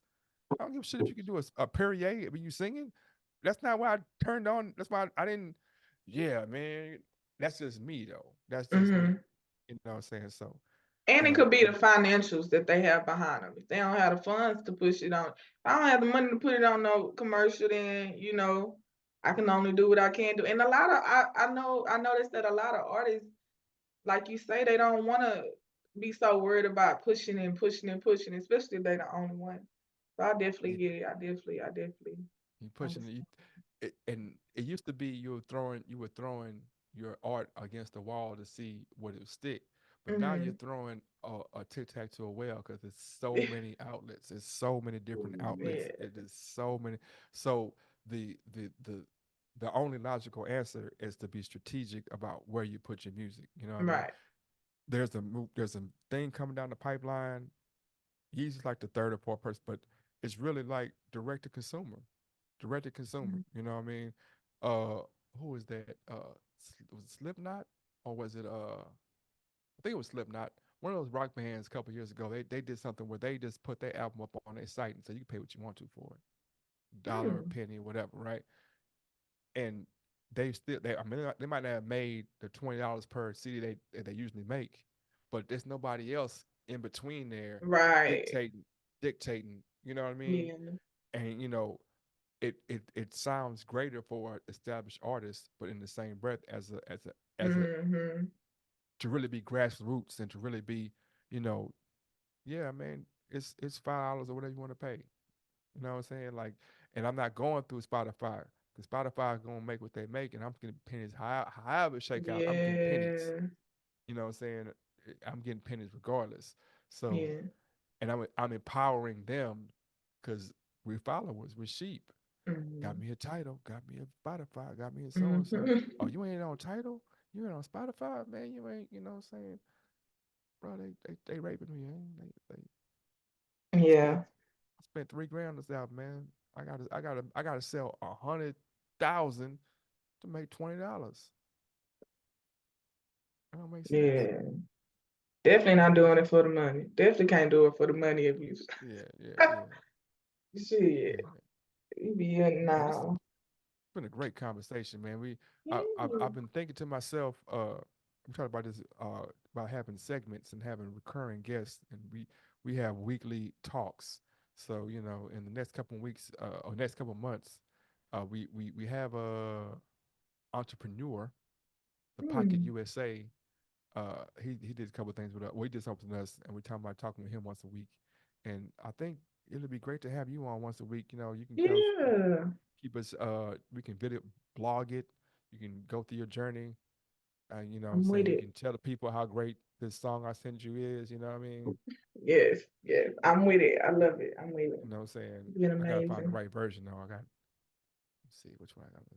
You got it. All your versions. You know what I'm saying? I got a raw version. I got a raw. I got one version that got the studio effects on the voice. That's the I one he don't want needs to that send one. him. That's the one he no, that's the one he needs to send you.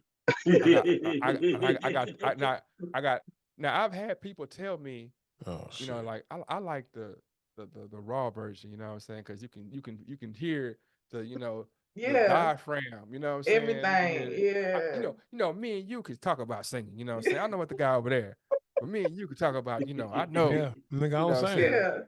You know what I mean? I don't seen it. It's singers, it's vocalists talking right now. You know what I'm Right. saying? Right. Right. This is between the Who you vocalists. sound like? You know, man, I'm kind of like, I if Andre 3000, D'Angelo, Raheem Devon, and Okay. and uh and uh Don't believe it. and and uh and because I will go to that high register. I will go way up high sometimes. Oh. You know what I'm saying? Oh yeah. Yeah. So I'll be on the Prince type. You know what I mean?